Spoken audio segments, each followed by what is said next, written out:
Hello and welcome to Entangled, the podcast where we explore the science of consciousness, the true nature of reality, and what it means to be a spiritual being having a human experience. I'm your host, Jordan Youkilis, and today I'm joined by my friend Tolon Lijoi. In this conversation, Tolon discusses his journey growing up north of New York City and eventually moving to Denver. We consider the division of the American public by the powers that be, including their nonstop focus on race. We next discuss the pros and cons of libertarianism versus conservatism and the radicalization of the Democratic Party establishment platform.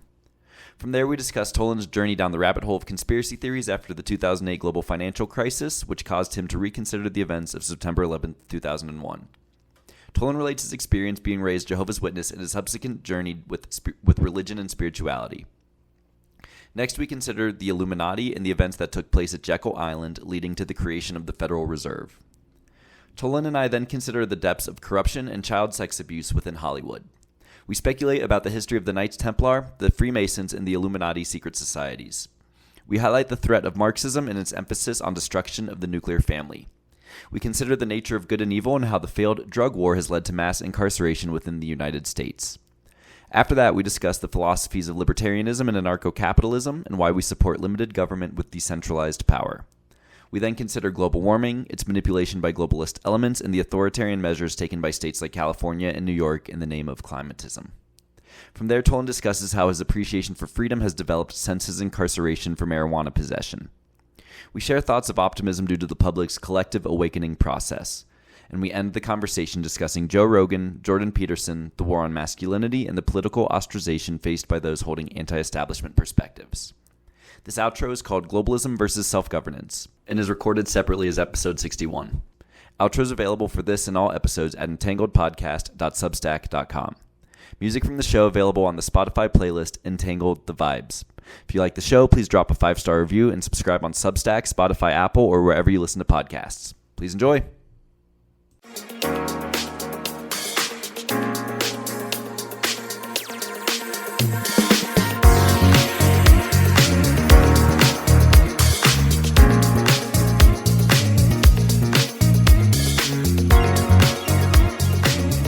Hello, everyone, and welcome to the latest episode of Entangled. I'm very excited to be here tonight with my friend Tolon Lijoi. Tolon, how are you doing? I'm doing great. I'm excited to finally be on your podcast. We've been talking quite a bit about it, up at the ski house and on our couple camping trips.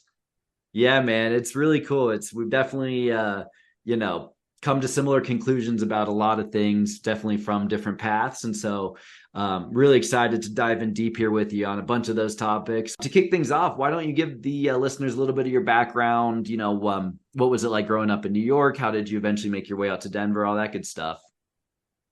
Yeah, so I was, born and raised in New York, a place called the Hudson Valley. The town I was born and raised in was called Cold Spring. Very, very unique setting. The way I like to explain it is like it was kind of like a New York City vibe. We were close to the New York City, but it was also a very small town vibe at the same time. We were about 50 miles away. I went to high school with about 90 kids per class. The average was about 60. So it kind of gave me like a unique perspective of being close to a very prominent, important city, while also giving me kind of like the small town vibe where all your neighbors, you wave to everybody in town, everyone, there's gossip going around. Yeah, because it's an interesting combination you're talking about, right? Like working in New York and then living in this kind of rural log cabin setting, right? It's a very juxtaposition day to night. Yeah, I'll show people pictures of the place. They're like, that's New York? Like, that doesn't look like New York at all. Yeah. And we could be in the city within an hour. Yeah. What'd you say the name of the town is? Called Cold Spring. Cold Spring? It's right across from West Point Military Academy. Oh, interesting. Okay. Yep. So there's a lot of cool history in the town. Yeah. Did your family have any ties to West Point? No. Both my grandfathers were in the military, but not West Point. They were kind of poor immigrants. So they didn't really qualify for West Point at the time.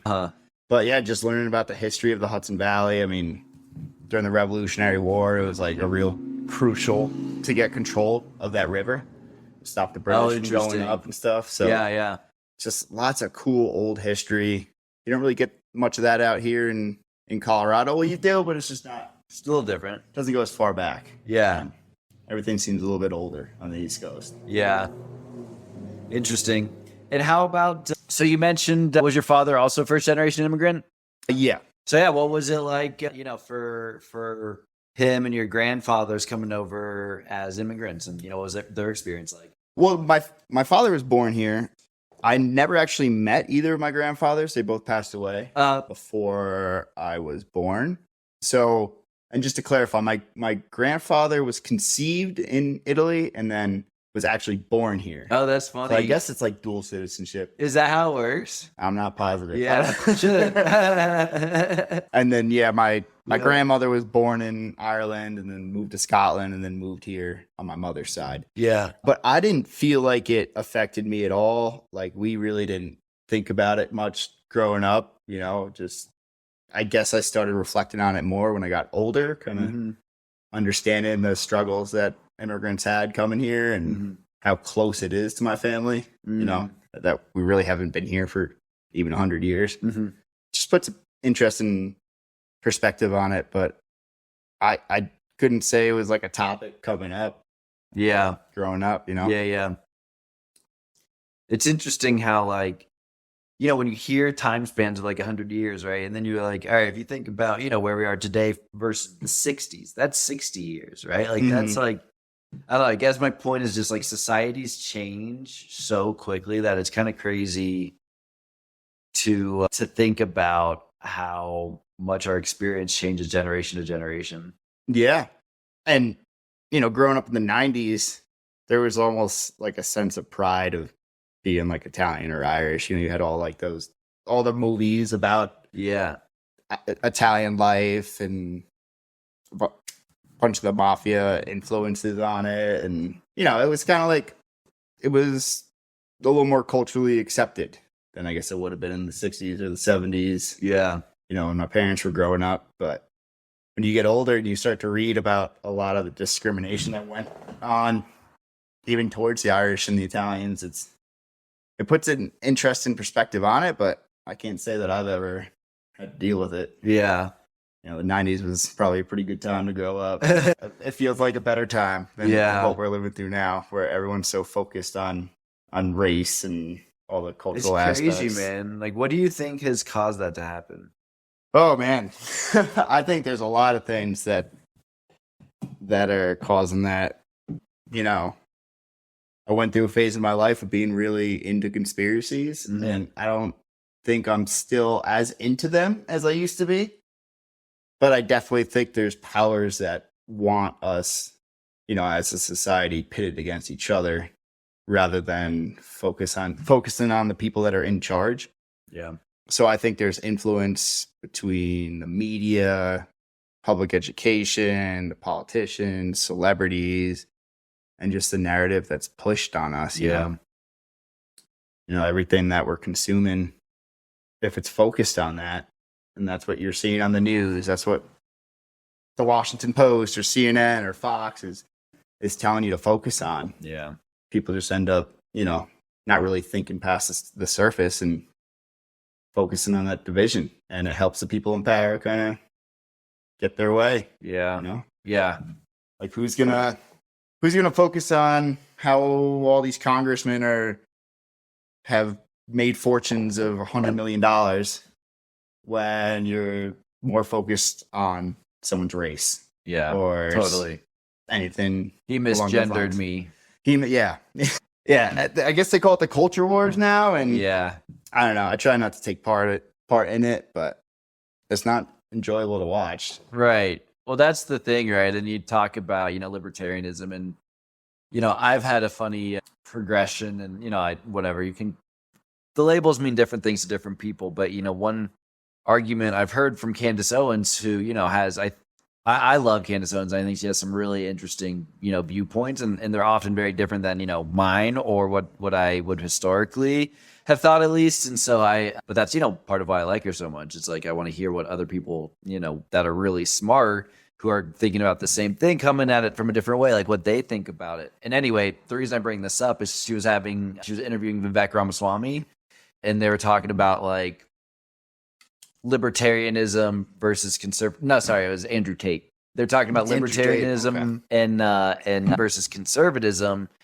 And the problem is, and I think that Candace is absolutely right, is that the problem with libertarianism and saying, you know, you do you, I'll do me, c'est la vie, is that when you start to get predators who are in positions of power, you know, elected positions of power, and especially if they're coming at you from the left under the cloak of liberalism, then, you know, if you don't have conservatives there to stand up and stop them and say, hey, what are you doing? How did we get from we should have gay marriage to now you're a bigot if you don't think we should be mutilating the genitalia of little kids? Yeah, she's definitely someone who likes to push the envelope a little bit. So when it comes to conservatism versus libertarianism, I will say I was kind of an early Republican. Not really sure where that started. I think I had like some common threads staying in like 5th grade where they try to like just have you figure out where you were, you know, where your stance was. And I kind of chose Republican from then on. And then I kind of realized my dad was conservative. And my house was never really political to begin with, but I think he just wanted to keep more of his taxes. So I think conservatism and libertarian have a lot in common, and there's a lot of overlap. Like I would definitely say my views align more with your typical conservative thinker than your progressive thinker. I don't like to use liberal anymore because by definition, progressives are not liberal. Like I'm more liberal as a libertarian than most of my friends and colleagues who vote for the Democratic Party. But yeah, I understand the argument where conservatives are supposed to like keep you in line or kind of keep the traditions around, which is kind of part of what I like about them. But I'm really more in line with the fiscal nature of them. But they're just terrible on it all. I mean, when it comes down to it, I mean, they're not fiscally conservative. Who, the Republicans or the Libertarians? Yeah. Well, libertarians, we get a pass. We're not really in office. Yeah. Fair enough. You don't really like, you're just out there kind of like saber rattling. Yeah. You can't really hold us accountable because we don't make it into the office or onto any debates. That's funny. But yeah, I mean, I've always been at odds with things like the drug war. Yeah. The wars overseas in general. Although even nowadays, it seems like the conservatives are less war hawky than. It's so weird how that's changed. Yeah. I mean, that's because I come from very much of like a liberal. I was, always a Democrat. I voted Democrat in every election. Okay. And I'm like, who are these people? What the fuck are they talking about? Where did these people like that? I thought that I was a Democrat because we believed in peace and we believed in small government and not fucking taking away people's civil liberties. Like, what is going on? I don't know. I really wish I did.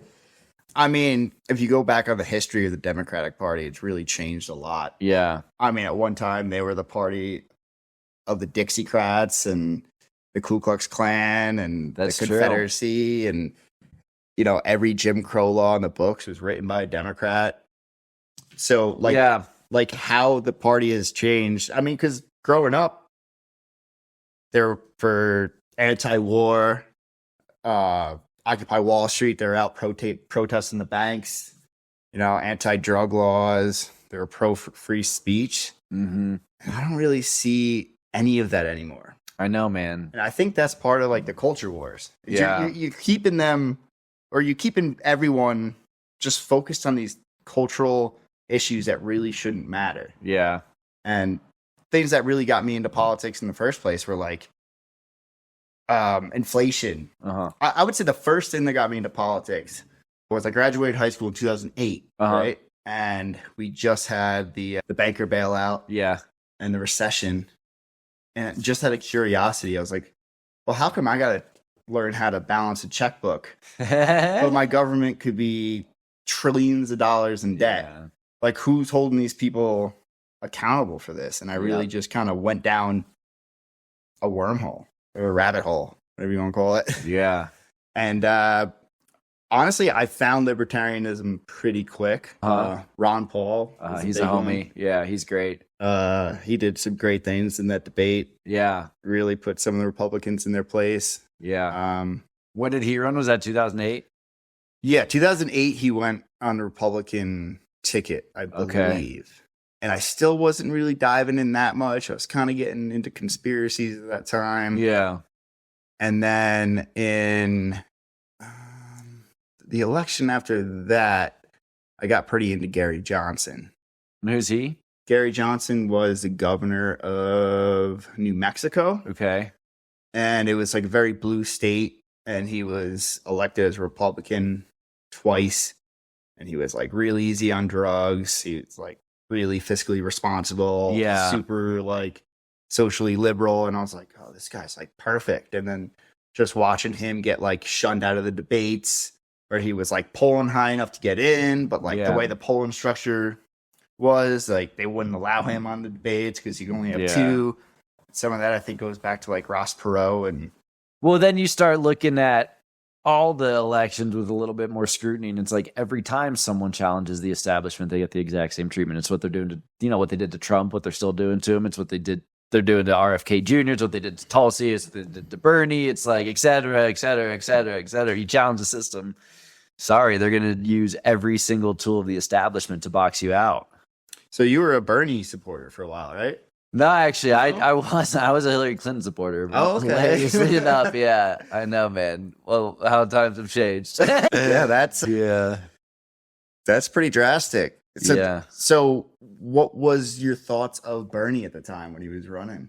I thought he was clownish. I just thought it was socialism, and I think it kind of is. Right? I think I'm less skeptical of Bernie than other big name politicians, but I'm pretty skeptical of Bernie too, right? Like I think we've just we've been getting the same fucking solution of centralization of power and expansion of federal government, but just under different names, right? Under Bernie, it's socialism. Under Clinton, it's neocon as a Democrat, right? Under Bush, it's neocon as Republican, right? It's all the same fucking thing. Yeah. So like as a libertarian, I mean, I would say, or a libertarian and cap, kind of interchangeable words, but I almost believe like one of the meanings of life is freedom. That we're, as a species, we're like longing for freedom of choice, freedom to live the life the way you want. Yeah.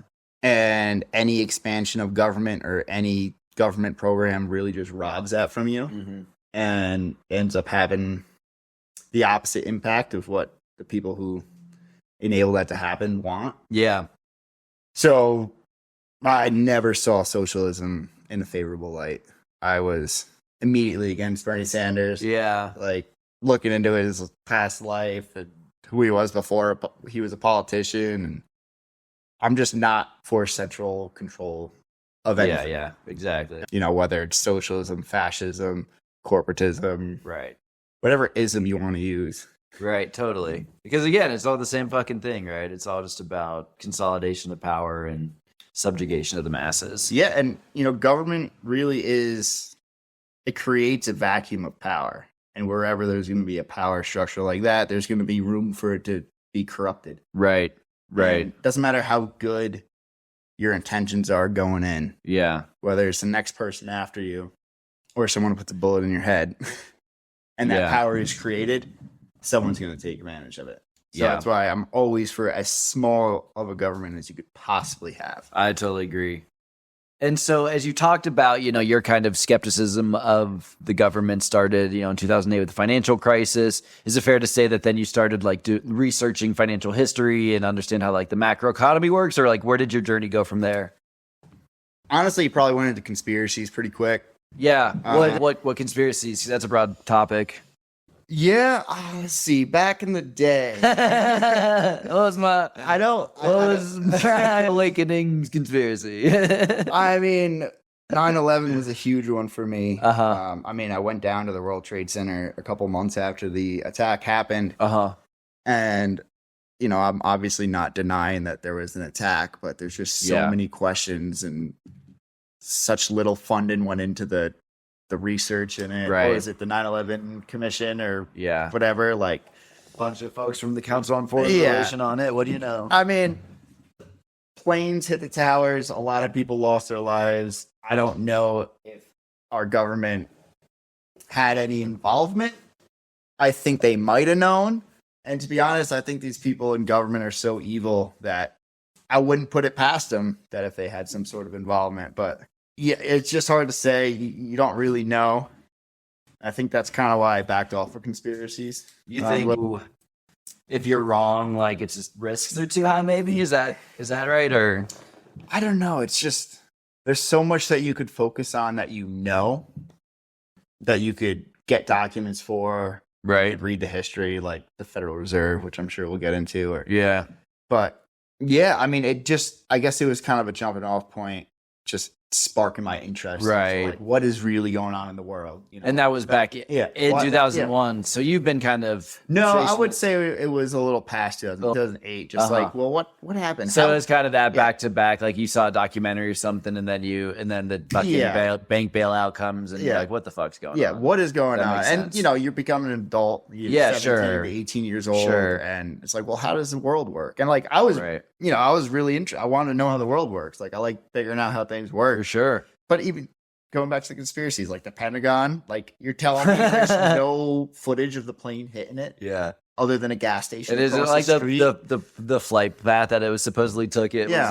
was like had it done like a corkscrew and some crazy like anyway. or what was the number? Like the Pentagon lost $1 trillion the day before. Oh, yeah. And then that same section of the building. Yeah, got exactly. hit. Oh, it's A gone. big insurance policy came out on the owner of the World Trade Centers. He took a big insurance. Building 7 falls with no plane, and there's a bunch of gold that disappears from under it. It's just like, come on, guys. There's at a certain point. There's right? just too many questions. Yeah. You know? Like if it was really a government for the people, then we should have access to almost all the information. Exactly. That's what it is. It's like they're obviously you don't conceal pertinent facts if like you're innocent. Especially stuff like that. Like if you have nothing to hide, especially with the government, it's supposed to be us. It's supposed to be. It is of by and for the people. Yeah. So what other conspiracies did I believe in? I was kind of into the chemtrail thing. By the way, you're talking in like it's in the past tense. Does that mean that you no longer believe that or give as much credence maybe to those conspiracies? I guess there's just so many things out in the open that are just so corrupt that I've just kind of focused my attention on those. Yeah. Rather than a bunch of what ifs, which we'll probably never get the answers to.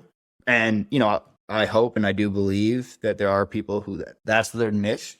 Yeah. Is to kind of find that. Alex Jones was kind of that guy. I was for a like while. David Icke, yeah. I mean, even looking at Alex Jones, he's kind of a loose nut, but I love him though. I think he's so funny. Yeah, he's exposed a bunch of things that are true. He's been right way more than he's been wrong. Same with Ike, man. Yeah. Yeah. The lizard people, he kind of lost me on that. Dude, I hear you, man, but the fucking I mean, I believe that there are absolutely non-human beings of sentience interacting with this, right? And I think that there's a important reason where we've been led to believe we're alone on this planet and in the universe. And I think hybrid genomics are more plausible than, maybe we would think. Who knows? But I agree. I mean, I'm not saying that there are lizard people. I'm just saying I don't think it's out of the realm of you don't know, possibilities. right? Yeah, exactly. Yeah. And it's kind of, it's almost ignorant to like say that you know something for a fact. Like I'm not religious, but I would never say I'm atheist because like I don't know that God doesn't exist. Sure. So you'd be more like agnostic. More agnostic. Mm-hmm. I was actually raised Jehovah's Witness too. No, I didn't know that. I was Tell raised me about that. So I was atheist for a good portion of my life, but I was raised Jehovah's Witness. My mom was. My dad really didn't give a shit. But yeah, it was very culty. Yeah, I was gonna say, isn't it pretty orthodox typically? Yeah, very strict religion. We didn't celebrate birthdays. We didn't celebrate Christmas or Halloween. Oh yeah, was that a bummer? It was kind of mixed because like my dad would celebrate them for me and with me, and my mom kind of just didn't partake. Sure. But yeah, we like used to go to church and everything, and I was way too young to really understand what was going on. But Of course, it's the only reality you know.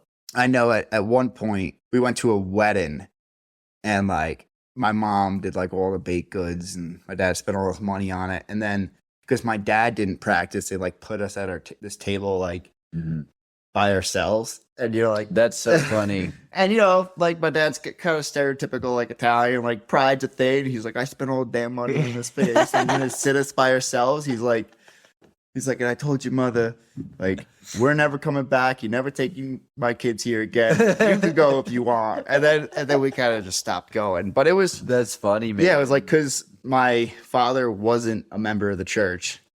Like, we were just treated differently and not accepted. Is your mom still one? No, she kind of backed off religion. She's kind of back on it now. As she's getting a little bit older. On Jehovah's Witness religion or No, different, really? just Christian. Just Christian, So, yeah. Which, I'm also not, I kind of have more positive look on religion now than I probably ever did. Yeah. I think it's a good thing for people to have some sort of structure that's not forced on them. Yeah. Like my problem is when there's like a big, powerful church that's controlling things. Mine too. Yeah. But as far as like people getting together voluntarily to create community and to have some sort of like common mindset and to look after each other, and like the 10 Commandments is just a pretty solid way to live your life. Yeah. Like those are pretty good laws. Like those could be the only laws, and I'd be happy as a libertarian. But yeah, I mean, I also think like religions aren't really treated fairly now, whether it was just labeling Christians a bigot if they That's don't, insane too. yeah, if they don't like, or just on that assumption themselves that, oh, they're religious, therefore they're evil. Yeah. It's weird days. Yeah. What about you? Are you more agnostic or? No, I used to definitely be more agnostic. Now I definitely am very spiritual for sure. Yeah. Yeah. And I definitely like I would believe my conception of God has changed a lot. Like I would say that I now think about it as like not like some entity like outside of me or some kind of like creator necessarily that is not that I am less than, right? Like some type of master ruling over me. I think that's kind of the perception I had of it, at least from, the portrayal I think of Judaism and Christianity and Islam, the Western religions. I do think that we're taught that it's kind of this patriarchal external God ruling over you, right? Commanding you and kind of changing the rules on a whim based on his moods. And so anyway, that was kind of my perception of God. So at least kind of initially, maybe growing up.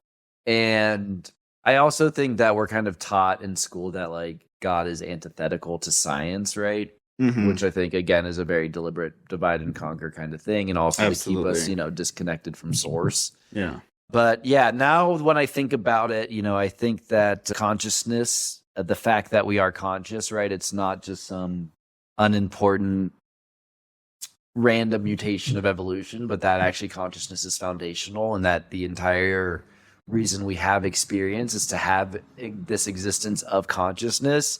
And I think that, perhaps our entire experience as manifest beings on this planet Earth is to recognize that we've always been one, right? That's kind of the whole cosmic joke of life, that it's you get to experience duality to remember that there's always been unity fundamentally. Okay. Yeah, and I definitely think it's interesting how many crossovers there are between the religions. Yeah. Totally. How many of the stories or the tales are very similar. And then you don't know really throughout history. Like I'm always kind of focusing on power. And for a long... Do you know about the Council of Nicaea? I don't. All right, well, we got to talk about that, but keep going. Okay. Yeah. But yeah, I mean, there was obviously in a lot of cultures throughout history, like the church has been a source of power and control. Yeah. And how that's corrupted religion in itself. I mean, the Vatican's probably just as corrupt as DC, but I don't think that necessarily represents religion as a whole. No, I agree, but I do think that the most powerful organized religious institutions today are all connected by the same kind of nefarious secret societies that have infiltrated them, right? I think I do Okay. think that they're all connected in the back. I really do. And what societies would those be? I mean, I think it's the Illuminati at the top. Okay. Yeah, I do. I mean, into conspiracies, I was pretty big Yeah. into Illuminati at one well, point. yeah, exactly. It's Let's talk about Jekyll Island, right? Like, Okay, Jekyll Island. My dad actually lives on the island next to it, yeah, and it's down in South Georgia, and it was a game preserve where all of the all these bankers had this game resort island place where they would hunt, and they literally conspired to rob the American people of our wealth, to create a private bank which they would issue the currency to the United States government. And it was kind of in the shadow of night. I mean, yeah. I don't know if I can elaborate on it too much. But basically, I mean, what it ends up coming down to is if you look at the debits and credits of what's happening at any central bank, which is exactly what the Federal Reserve is. Don't fall for any of this. We've got a reserve. We're a decentralized organization, whatever. That's all nonsense. The fact is that A, the New York Federal Reserve is by far the most important of all the branches, and B, it doesn't matter because if you look at all the underlying ownership, they're the same banks that own all of the members of all the different branches of the Federal Reserve. So it's been a corrupt institution from the get-go. You know, this meeting that happened in the early 1900s at Jekyll Island, there were two groups of bankers that were known to represent. One half was the Rockefeller Group, one half was the Morgan Group, JP Morgan. That is essentially, you just follow the biggest banks today. The ones that were represented there are the ones that are still the biggest banks today. And then, oh, by the way, if you look at who was actually financing the Rockefellers and the Morgans, you recognize it was the Rothschilds. You go back a few generations, Meyer Amschel Rothschild was one of the founding members of the Illuminati. Okay, Rothschild. That's always been a name that's been to the Illuminatis. There was this one YouTuber who confronted one of the Rothschilds. Really? Luke, something like Polish. I can't think of his name. His channel is called We Are Change. Okay. Have you ever heard it? But he does like a lot of like grassroots journalism, and he like found one of the Rothschilds and asked him about it. And that's funny. The guy just kind of laughed it off and didn't really give him anything about it. But dude, it's crazy when these guys get confronted. Like they don't know what to do. Like it's wild. I'm just gonna bring it back to conspiracies. I mean, I remember hearing about the Bilderberg Group. I think from Alex Jones. Yeah, and how you would hear it's a conspiracy. It doesn't happen. And then once he exposed it, and he would get big protests to happen there. Yeah. Then it was just like, oh, it's just normal for all the most powerful people in the meeting planet. The secrets at night. All of the bankers, all of the politicians, all the across media the world, people, all the scientists. What the fuck is going on? Henry Kissinger's always just lurking around. Kissinger, yeah, man, it's weird, man. But I think I think people don't like talking about the Illuminati because it just is so conspiracy, right? It's like kind of the quintessential, but I mean, that's the whole point, right? These guys are masters of psychological warfare. They're masters of Marxism. They know that the best way to deflect attention from what you're doing is accusing your opponents of doing exactly that, right? So I think we just have to label it what it is. The Illuminati is real. We can trace the fucking flow of funds. We know these motherfuckers are involved in human trafficking, and we got to just put a stop to it and root it out at the fucking core, man. I'm sick of it. So my question with Illuminati would always be like, what is their actual control when it comes to like the celebrities who are doing like Illuminati signs? So I think it's a few things for those guys. The way I think about it for Hollywood is like, I think to have any level of like success, you have to at least be completely complicit and silent about whatever's going on, right? Mm-hmm. I think that also a lot of the people that you see in Hollywood are very much more victims than they are perpetrators or even like enjoying their celebrity, right? Like I think a lot of these people, when you look at like how young most of the big names like were when they came into celebrity, I think they just get fed into this predatory environment where they're attacked by pedophiles, and then they just they think that's their environment, and then they get millions. And then if you want to reach the highest levels of the Illuminati, that's when you have to start, also engaging in really depraved stuff. So you would think the majority of the celebrities are complicit? Or they're just stuck in a system that they're trying to climb to, and maybe only the highest up are really complicit and understand what's really going on? I think a lot of them are under like MK Ultra programming and stuff like that. Because I think that's a lot of what Epstein's Island was about. Yeah, for sure. Was we're going to get dirt on you.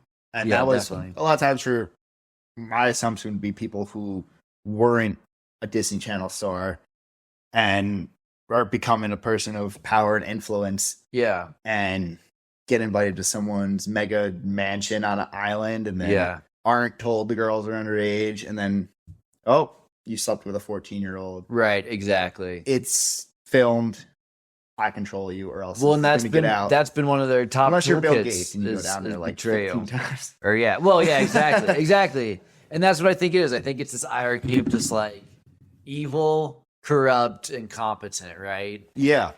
And then but I also do think that they're really good at infiltration, and they either do what you're talking about, where they get someone, drunk, and then they're on camera, banging a 14-year-old or whatever, or they find someone in their gross networks who they know already is a pedophile, and then put him in a very high power position, right? Now he's CEO of Pepsi or whatever the fuck, what I mean? And I mean, those kind of positions, it's like that type of power. I mean, it almost doesn't come with corruption. The people you mean? Without corruption. Yeah. Like the people running for the highest office. Like, right. I just don't think good-hearted people want to have power over a bunch of other people. Well, but I don't think it's supposed to be about power over, right? And I think at the end of the day, for me, like, comes down to the debt-based economic system is just a house of cards, like, from the get-go. I think it just encourages usury. Like, I think as we expose what's going on at the highest levels, we're going to need to think through, like, how do we restructure the entire economy to just not have this fucking Ponzi scheme house of cards that we're always on top of, right? I think something like 97% of the total money supply in the world today is debt. The rest is actual cash, right? It's crazy. Yeah. Like, I mean, what do you expect? What are you doing? We've just created this evil octopus suction cup that's taking all of our wealth. And it's just, the Federal Reserve literally just puts numbers out. And that's how they create money. It's just, they put out numbers, just type them up. There's no gold to go to back it anymore. I mean, there's some crazy charts out there to like just show the inflation from the 70s alone, which obviously the Federal Reserve was already created by then. But then that's when we came off the precious metal standard, the gold standard. And just the inflation has skyrocketed since then. The price of houses, well, because central bankers are incentivized to do that, right? Because you look at how inflation takes place, and I may be getting the funds flow a little bit wrong, but I think it works essentially something like this: the Federal Reserve prints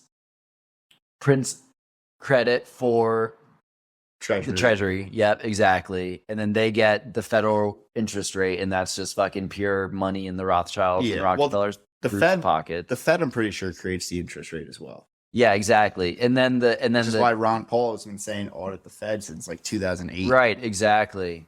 And then this Treasury Department, which these guys put their bureaucrat in place to control that.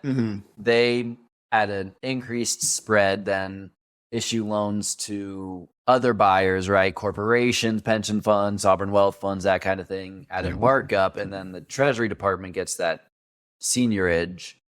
And then, lo and behold, the people who get all the money from investing in those bonds are the same people that control the biggest corporations. So they control of that money and wealth initially. They get to use it to prop up their own, power and resources. By the time it actually trickles down to the people, prices have risen and you get hit with inflation. Yeah. And then they also own, those big banks all own the credit cards, which is why they're trying to go to a cashless society. Exactly. Because then anytime anything's purchased in the entire country or the entire planet, the bank gets a portion of it, right?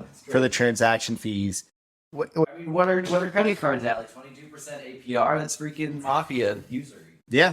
And that Loan shark. on top of that, like the fees, like I said, interest rate. I mean, it's all just nonsense. And I would so much rather people focus on this stuff, which, you know, when I was younger, I was one of those people just on Facebook all the time, just young guy yelling at the clouds, you know, and and just getting called a conspiracy theorist, and you don't know what you're talking about. And like now I go through my Facebook memories and I'm like, wow, I was right about that. I was right about that. I was right about that. It's like now I'm a little more silent because like you've just been beaten down. I just don't care. I'm tired of being right all the time. That's funny.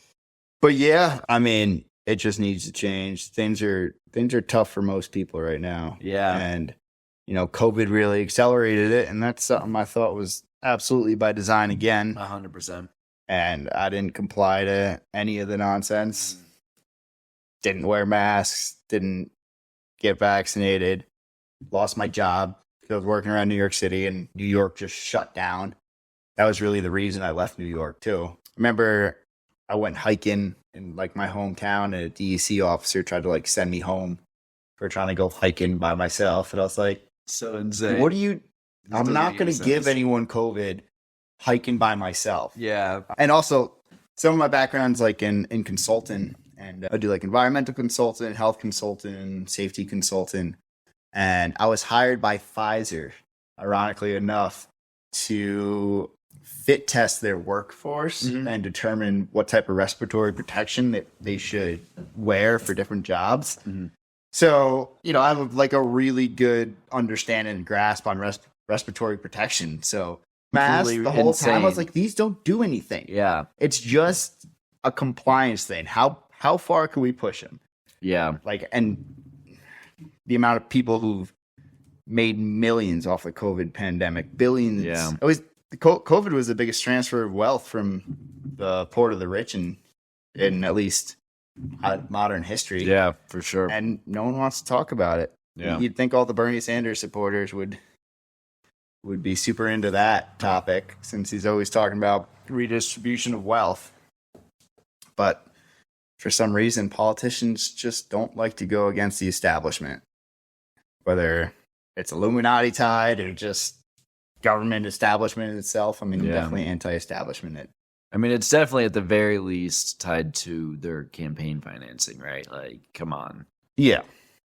It's just so hollow now. And I think what gives me great hope is how we're just so much more interconnected. One, you know, we've got instant communications. I think what Elon did in buying Twitter was just amazing. And I wonder where we'd be, honestly, as a country right now if he hadn't. But anyway, nonetheless, like, I think that we can just call people on their bullshit right immediately to their face now, right? Yeah. And it's just like, the thing is, these guys who fucking put up these smoke and mirrors and say, you know, whatever the party line is for why they don't want to do something, when really it's just whoever is paying for their campaigns doesn't want it, right? Like, it's so much harder for them to get away with it now, because we can just call out their contradictions and their clear misalignment of priorities with what the human population of America wants.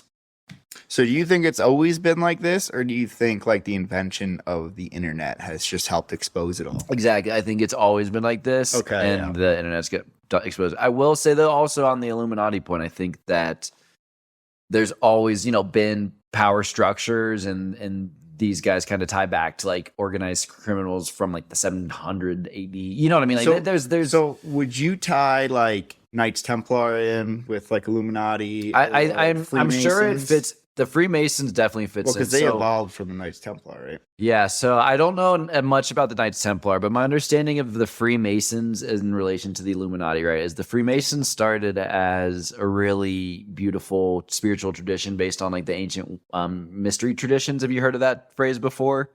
Not so much. Sure. So taking a step back, guys like Graham Hancock and the kind of ancient civilizations folks now kind of think that he's the best. He's the best. But yeah, I think the overarching thesis is that there was an advanced civilization that existed before the end of the last ice age, the Younger Dryas impact period. Yep. Very familiar with them. Yep, exactly. And so that those folks knew certain sacred sciences, right? Astrology, alchemy, numerology, sacred geometry, all these kind of things that we poo-poo today as fairy tale mystery dust, right? Okay, yeah. That they actually understood how to, use these things and understood these secrets of the universe. And so then you extrapolate to, civilization was mostly wiped out, but there were survivors, there were remnants of these mystery traditions that made its way to our modern society. Mm-hmm. And that's to your point earlier, why all these religions have all these commonalities. It's because they all come from the same tree. Mm-hmm. And it's all based, it is truth, right? At its source, science, divinity, philosophy, they're all one. Okay. So anyway, where were we talking about before that? I guess why I brought that up is because when I was a little heavier into conspiracies, the Freemasons and always brought up, but it could just be that people are trying to figure out how everything works, and they're just seeing. So here's my understanding of what the Freemasons were, is that this was the time, like 1500s, 1600s, 1700s, when the church was still the dominant power. And if you question church dogma, and this is why we got to get into Council of Nicaea. Okay. But anyway, if you question church dogma, your fucking head was cut off, right? Like Galileo and Kepler and shit like that. So anyway, the Freemasons were a secret society that had restored the mystery traditions of the Christian philosophy, and probably not just Christianity, right? I'm sure they pulled in the Indian sacred traditions and other places as well, but because they couldn't, oppose the church, they had to do it in these secret societies. And it ended up attracting the most aristocratic, the most successful, the kind of poshest, whatever. Mm-hmm. And they also had this kind of bind of secrecy as being a Freemason. Fast forward to the end of the 1700s, the Rothschilds get together with psychopaths like Adam Weishaupt and Jacob Frank, and core to their initial strategy is to infiltrate Freemasonry. They knew that they could take advantage of the oath to secrecy, and B, the high power clientele, and start blackmailing those folks, doing what Epstein was doing today, right? It's just all been an evolution of that shit. So anyway, long story short, over the next 250 years, Freemasonry's kind of developed into this kind of facade of I shouldn't say facade. I think the majority of people who are in it are still joining it for the belief in these ancient traditions and don't even know this kind of whole backstory of this darker side of the Freemasonry web exists, but it very much does, and it very much is involved in kind of everything going on. Yeah, well, I would definitely, I would look into how they evolved from the Knights Templar too, because at least my understanding is that they were almost a direct evolution from them. Yeah, and my limited understanding of the Knights Templar is they started out like really noble kind of egalitarian ideal where they would go around and provide banking, and it all comes back to the control of the coin, right? Mm-hmm. Where they would provide almost like a credit union type service, or like a Western Union rather type service, where you could get, you could deposit your money with them in, Peru or whatever, and then in another, Peru's probably a bad example, but like, Turkey, and then go to UK, right, or something, get your money out. And it would be, no interest at all. And it was all for like Christians to support their family and to like start businesses and all these really great idealistic stuff. And then I think what happened in like the 1200s was that for some reason the church just felt that they had too much power. So the church kind of betrayed them and killed them all. And so there's also, I think, elements of the conspiracy that like some of the Knights Templar may have kind of turned evil and eventually became the Illuminati and like wanted to plot revenge on the church. Okay. I don't know. Yeah, so when you go down those wormholes, who do you really know what to believe? I'm just I'm a fan of anyone questioning anything. Anyone who's against, whether it's the establishment or dogma, like you're saying, who's just willing to question why are things the way they are. Do they have to be this way? Because I know I feel very controlled. That's one of the reasons I even left New York. It's even just the difference from New York to Colorado. Yeah. Just to feel a little bit more free. Yeah. Even though I don't really feel free in this country. But yeah, I definitely need to take another deep dive into some of this stuff. It's been a while for sure. Like, I think I've been really just focusing more on whether it's COVID. Really, I really went in a wormhole with COVID.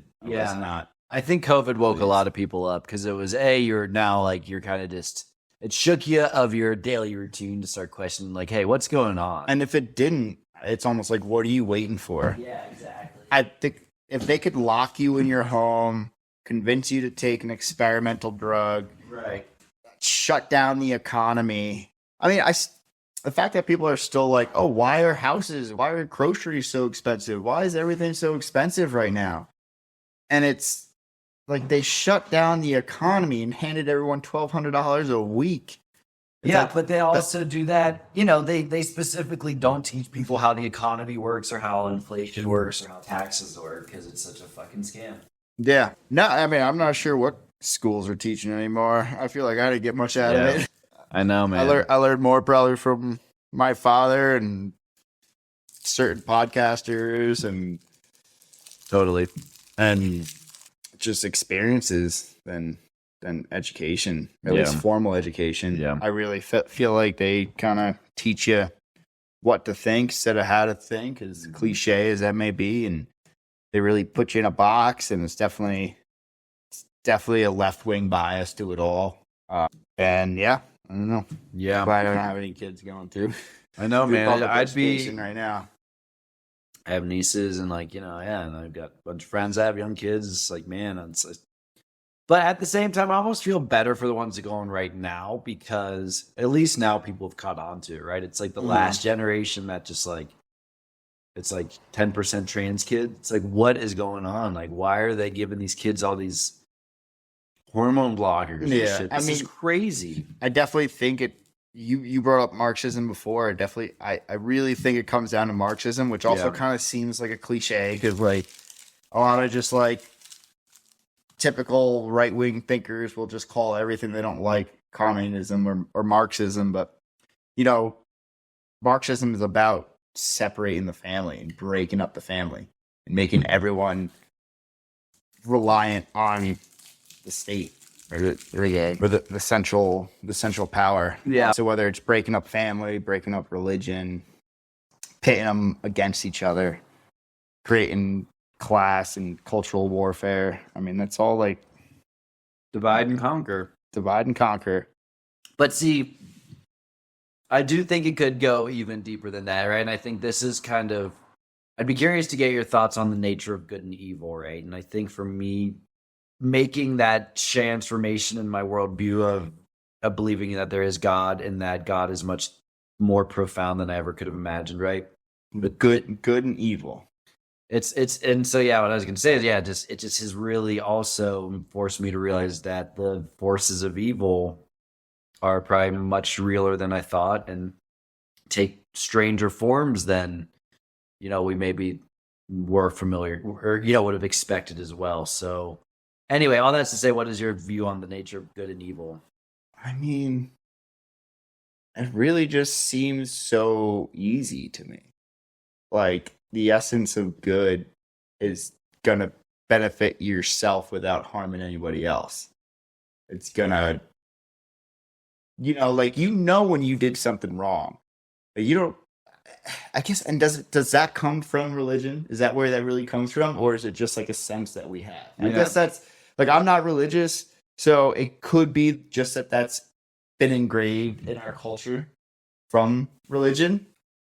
But I feel like I don't need religion to know when I did something good or evil. That like my consciousness tells me, and maybe that could be what God is. Interesting. But yeah, I mean, this is really just coming off the cuff. But yeah, good would be benefiting other people, benefiting yourself, and really not harming someone. Something that's for like the greater good without having a negative impact. And then, but let me ask you a little bit differently, because I'm not saying what would you label things as good and evil, right? Okay. Like the power. What is the source of good and evil? What is the source of it? I just think it's in us. I think it's in us to kind of be evil, and you kind of have to fight to be good. Not that it even seems like that much of a. It doesn't seem like a fight to me, but I feel like you always have kind of thoughts. Like the kind of like devil and the angel on the shoulders kind of thing. Yeah. I don't know. I can't say I've really thought that much about it. Yeah. I mean, now I am, but So tell me about, you mentioned a few times that you don't like politicians that are super hard on drugs. So can we talk about, is that stemming from anything? Yeah. Yeah, the drug war was another thing that really got me into politics. Yeah. I mean, part of it's just all right, so I'll start where it stems from. When I was 21, I got arrested for having some marijuana, and it was really just an eye-opening experience to me to be like, how can we be putting people in cages for a crime that doesn't affect anyone else, any sort of negative impact? And I mean, to me, that's evil. Like, that's just an example of it. So, like the drug war, I remember at one point we had, 4.5% of the world's population and 25 or 20% of the world's prison population. Crazy. Really eye-opening stat for me to be like, wow, are we really the home of the free? So the drug war is definitely something I was really passionate about from like an early age. Yeah. I mean, I am an absolute proponent of decriminalizing all drugs.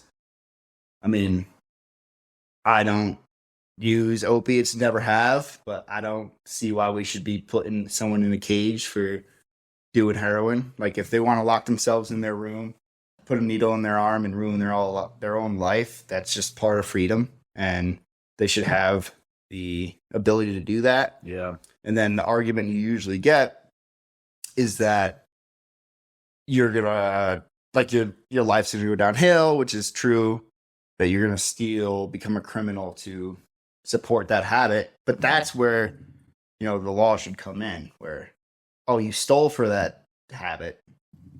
That's when you should become a criminal, rather than just creating a nation of criminals for putting a substance in your body. I mean, and the impacts of the drug war are everywhere.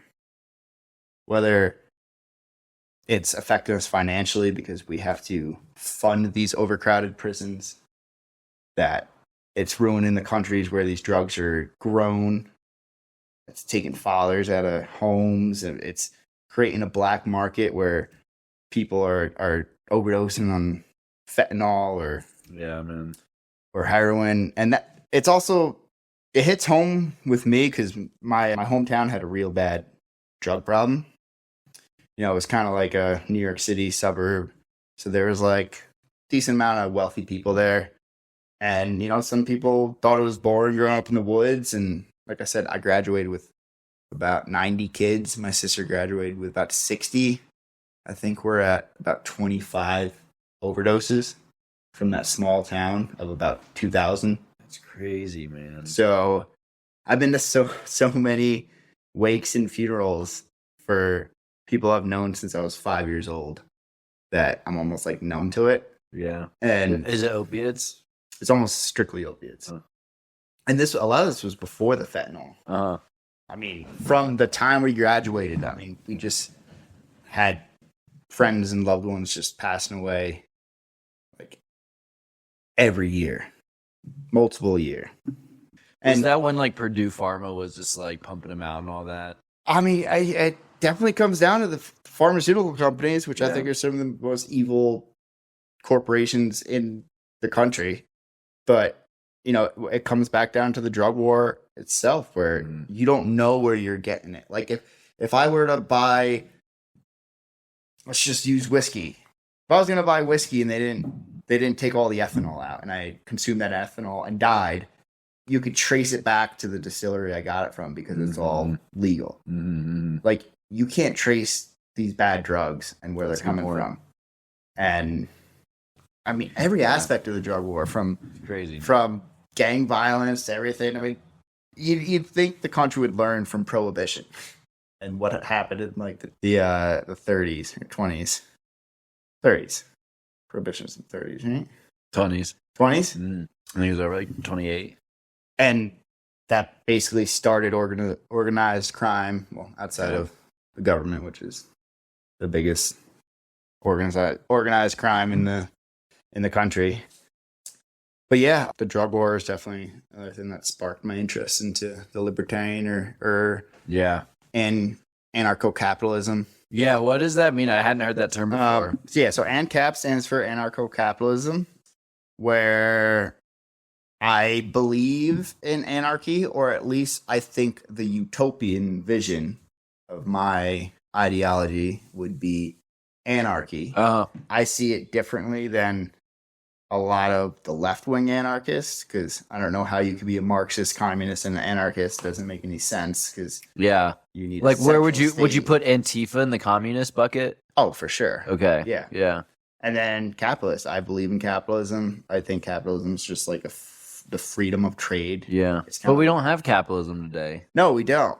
So that's what I want. To So get that's to what it. you want. Well, and if you kind of look at the United States, it was kind of an experiment of not even really free market capitalism, but the closest thing to it. And what was it? It was a bunch of immigrants from across the country coming here for a better life. And it ended up with giving the poorest people in this country the best standard of living this planet has ever seen. Yeah. And that was just a freedom. 200 and something years. It's mind blowing. That's why I think humanity would thrive with freedom. I think we will. I'm not someone who thinks overpopulation is a problem. No. I think that's been a tactic Bullshit. used by people in power for a really long Yeah. time. I think that we're incredibly capable species and that we can figure out a way to solve most of the problems. And I think that government, whether it's just the nature of government or whether it's Illuminati controlling it, that they hinder everything they get their hands on becomes worse. They ruin it. They bankrupt it. People get in there, steal wealth from the rest of us, and create their own power. Yeah. And, you said earlier that we're not free. In what ways aren't we free? In what ways are we not free? Yeah. I mean, every way. Big brother. I mean, taxation is theft. Yeah. So that's literally stealing your wealth. I mean, taxation is theft. And when you boil it down, it's theft of your time. So it's if stealing 100% of someone's income is slavery, what percentage isn't slavery? You're saying because you're stealing any percent, like it's like Yeah, because Yeah, it just it takes my naturally time makes and sense. effort to make that. To make whatever income I'm making. But do you think it's possible realistically to have a society where you have no government or at least a government that's not funded by any taxes? I think that's the utopia. I think Yeah. that's like my dream Ideal. world. Do I think that's realistic now? No. It's almost like the fantasy utopia. But I that's think- where we're I at, think though. We got to figure out how to get we there. need to we're at head- that point. we need to head that way. Yeah, exactly. To the smallest government. And you know what? You could have a socialist society in a free country. So let's say like the whole country becomes anarcho-capitalism, what I want to see. One little city could have voluntary socialism and figure out if it works, Yeah. as long as it's not forced on people. So it's basically another way to say it is like super decentralized governance. Yeah. I mean, I don't care what some small town is doing. I mean, Aurora. I don't live in Aurora. If they want to have some sort of Yeah. voluntary agreement, I just won't live there. But when there's a big federal government controlling all of the people in this country, that's where the problem is. I think, like, in a realistic sense, government needs to be as localized as possible. So I agree. getting it in that direction Yeah. by any means. Small. I mean, I would abolish the federal government tomorrow. Mm-hmm. I think the world would be a better place.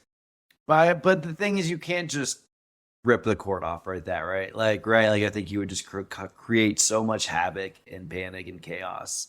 You know, the entire global economy relies on the dollar. Like, there's, the U.S. government's the largest employer in the entire world. So, like, I don't know. It doesn't have to be that way. No, Before- it shouldn't be. You No, know, look, I'm before fully the with you. Before the I'm 1900s. fully with you, but I Yeah. don't think that we can, I think now's the time that we got to figure out these hard problems and figure out how do we realistically go from what we have today, but don't create a situation where we create absolute chaos in the transition period. I mean, that's going to be a hard problem to to figure out. But man. I know Give me the answers, Tolon. the only thing I could tell you is that the federal government's not gonna stop growing. It's not Unless we stop them. I think we're at that point where we're literally at a crossroads, and I don't think it's hyperbolic to say like we're either going straight towards totalitarianism or we're going towards actual freedom of the individual. Well, there's gonna be a rough period in between that. You think so? You think it's gonna get to that? It's, sometimes I'm not sure if I'm optimistic or pessimistic. Yeah. It's like more people are waking up now than ever before, but then more people are just as indoctrinated as ever. Yeah. Where there's just blatant, they're just ignoring blatant facts. I don't know. It's people that don't want to get over their ego. It's like they've dug their heels in this long that they're just like, fuck it. Like I'm just detaching from reality and telling what the television people tell me. Yeah, and I've been in this view for so long, it's like hard for me to even understand. I get it, yeah. How these people see the world. Like how anyone could see what happened during COVID and just still like back the establishment in any sense at all. It blows my mind. I don't know how you do it. Yeah. I mean, unless you literally like are turning on MSNBC and CNN or Fox, you just believe in every single word that you do. I think it's that, or it's people that just like are so politically detached that they just like have no idea that there's even a counter narrative that's being offered. Mm-hmm. So you think if the federal government just was reduced in complete size, you think it would just be utter chaos? No, I think that's definitely where we need to get. And I think it can be done quicker rather than later. But I'm just saying, I don't think you can just say, hey, there's no government, everyone go home tomorrow. Yeah, but there still be local police departments, communities. I know, no, I think communities would police themselves like they used to. I fully agree with you. Yeah. I think that we need to like there needs to be a way to like say, hey, we're gonna unwind it. Like we need to have some type of strategy going into it to say, hey, you all are gonna cover these things that are being done by this. I don't know. I mean, people I support say they would abolish the Department of Education tomorrow. Yeah. The FDA tomorrow. Yeah. Like, what are they really doing to benefit our lives at all? I think that's true. And that's my point. I think I would agree with both of those. I would agree with both of those. But then I think keep them it going. would probably say that. Which federal program is like a necessity? I guess you could say defense, which is still. I don't even think that. But I mean, I think there is. But there's so much of what we spend on defense is just us buying weapons and fighting endless wars. Yeah. No, and that's another thing that really got me into libertarianism as well. It's like, and that's why I didn't understand why like all my left-wing friends didn't hop on. It's like, aren't you guys anti-war? Like, I haven't seen an anti-war protest from the left since Obama was president. Yeah, because fucking Raytheon's fucking funding Joe Biden's campaign. You look at his Secretary of Defense, Lloyd Austin. He worked at Raytheon right before it's taken over. So it's like not the drone killing champion of the world.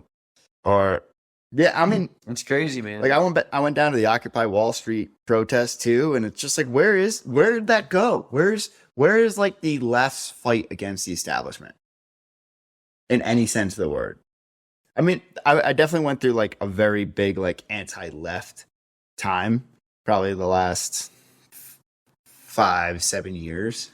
Yeah. Because I just feel like... Well, look at what Robert Kennedy's doing. I think that's a perfect example. Yeah, and what's the left doing to him? Yeah, but the ones that are supporting him are waking up, right? Yeah.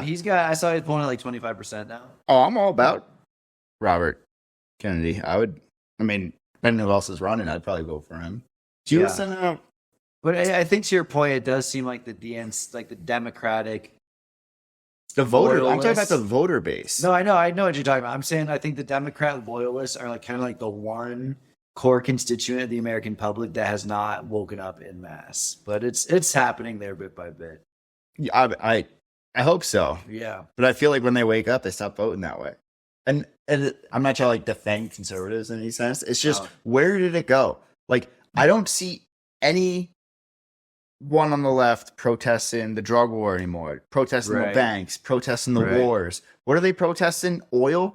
Well, it's because fucking Citizens United, and now they're just all funded by the corporations, and that's all that they talk about. That's all they care about. They don't care about The fact that, we're at a fucking cost of living worse than the Great Depression and the bubble hasn't even burst yet. It's like, come on. Well, and that's another thing I think is a big distraction. The global warming. Yeah. Oh, yeah, of course. Now we got to put up 15-minute cities and surveil you all the time. What are you talking about? Yeah. Well, I'm not sure what you're referencing there. I'm just saying that, like, there's like cities in Europe and shit, and they're bringing to the US too, where they're like using global warming as a reason to say, like, you have like specific units of carbon that you can use and like how far you drive and shit. It's crazy. It's 100% about control. Yeah. I mean, and I'm as outdoorsy really as it gets. It's part of the reason I've moved out here to Colorado. Like, I care about the environment a lot, but I also think I have a little more context of what the planet's been through before humans were ever here. Yeah. I mean, so where do you really stand on global warming? Because that's like a real hot topic issue. Yeah. I mean, I think a few things. I think that it's definitely been used by globalists to fucking control the narrative and consolidate power. So first and foremost, we should not be giving up our farmland or cutting or getting rid of nuclear power plants to become in an energy crisis like Germany, stuff like that. Like, that's obviously insane. Which we're doing, yeah. But I also think that our intelligence agencies have been censoring technologies that could have gotten us off oil and gas and all these other gnarly things that we're doing decades ago, right? And we could have energy independence, which would in turn lead to everyone, I think, having freedom from poverty, right? It's like all these things are problems that we have the solutions to, but the people who are making all the decisions won't let us have access to them or, distribute them equitably like they should be. Well, you control energy, you really control humanity. And that's it. That's exactly it. It's There's a reason big banking and big oil has been, tied at the hip since day one. I mean, yeah, owning the government, owning the education, owning energy, owning the media. I mean, that's how you really control society. I mean, what New York and California are doing right now is absolutely insanity to me. And what are some examples for folks who might not be familiar with that? All right, well, they're trying to become carbon neutral, which, listen, I don't think it's the best thing to be putting carbon in the atmosphere, but I also don't think it's the worst thing. Exactly. I don't know. I could go so deep into this, but so New York and California are all shutting down the nuclear power plants. So my dad actually ran a nuclear power plant in New York that powered 1/3 of New York City, all of Westchester, and Cuomo, our now disgraced governor. Yeah, he shut down the plant. He made it like too expensive for them to renew their nuclear license, and it just boggles my mind because on one end, these same people are like, we need to go carbon neutral, and then they shut down a nuclear power plant, crazy. Which is the cleanest, greenest energy we have on this planet at this point. Yeah, that's always accessible. There's a term for. Dang, I gotta come more prepared next time. Yeah. But so they shut down the nuclear power plant, which is putting out no carbon, and they replaced it. They replaced it with natural gas plant, which can't even create half the power that Indian Point can. Yeah. And what else are they doing? Towns are making gas-powered weed whackers illegal. New York and California are banning the purchase of gas-powered vehicles in 2033. What do you think that's going to do to the grid? Like, LA is already having brownouts in the summer where they tell you can't charge your Tesla, you can't have your AC on. It's just, it boggles my mind. Like, the grids are going to, if we continue down this path without upgrading our grids, we're just going to see roaring blackouts. And then no one's going to be able to move. Yeah. What happens if you have some sort of disaster and you need to get out, but you can't charge your Tesla? They're controlled. And that kind of brings me back to the conspiracy side of things, where it's like they're really trying to just control every aspect of our lives. And if I have a petroleum vehicle, I can store fuel. I could have it for a long time. I could use it whenever I want. I mean, like my truck, I could go like 700 miles on a tank of gas. Go all the way to Uray and back in one tank. Can't do that in a Tesla. So yeah, what's happening with energy is definitely scary, and it's all under this like climate change thing, which really is driving people crazy. Like you see some of these like protesters ruining like famous works of art, blocking freeways.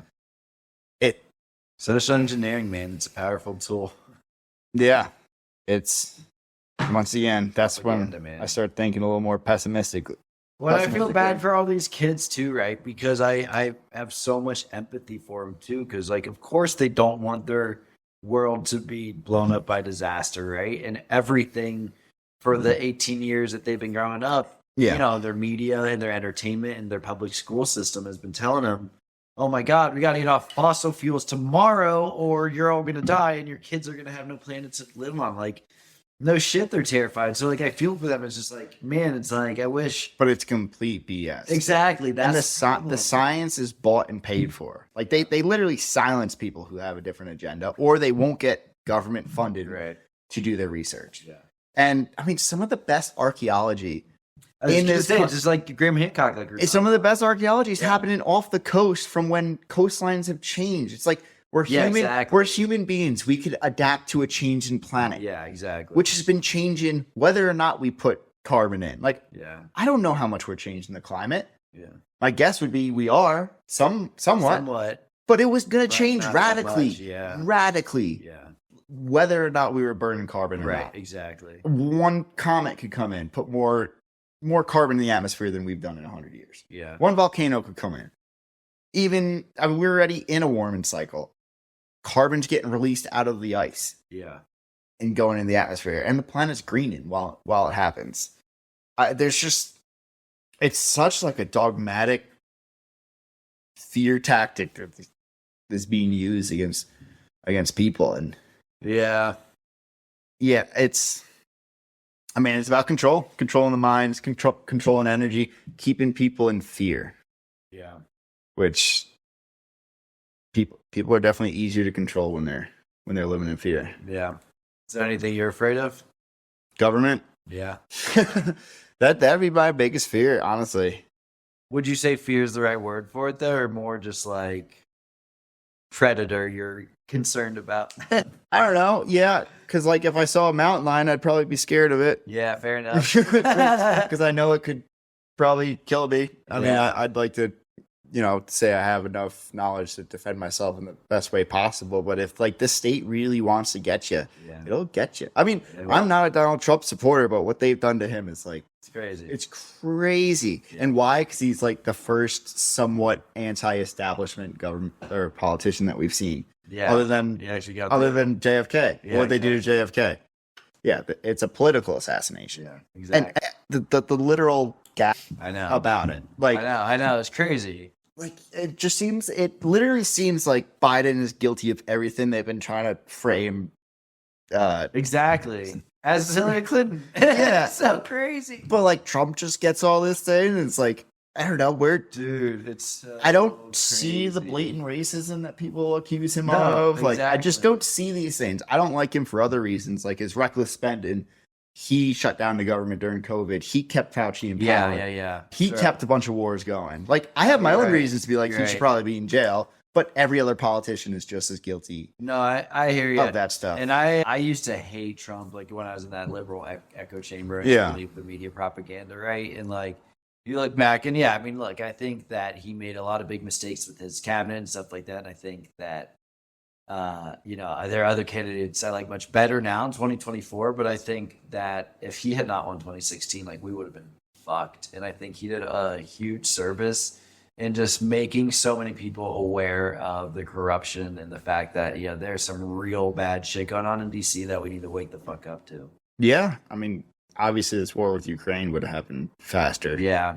I mean, think COVID Hillary was already threatening going after Russia. Yeah. The lockdown would have been worse. Yeah. Not that he really helped. I like triggering people and saying it's the Trump vaccine because he likes to take all the credit for it because that's like his MO. It's like, I'm the best. I did the best thing. Yeah. And then people like some close people to me thought I was like such a monster for not getting vaccine. Yeah. And I was like, oh, you mean the Trump vaccine? Just like little little explosion in their mind. Yeah. Like, wait, what? The best meme to come out in the last 10 years was the NPC meme.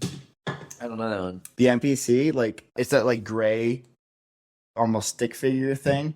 Yeah, I know what you're talking about. Yeah, yeah. Like So, the like, non-playable character. exactly. Yeah. Yeah. So that came out kind of like around 2016. Okay. So you might have been in your transition at that Yeah, time. sure. But yeah, there's like a bunch of variations to it. Just like whether it's like no reaction and then another cartoon of like CNN and then like them reacting the same way CNN's telling them to, or they're like, how do I react to this? Yeah. Yeah. No, it's funny. Like I know exactly what you're talking about. I even see like people I know that are just in that, and it's like you can tell they're like waiting to be told how to feel about something. So do you believe in atheism? In what sense?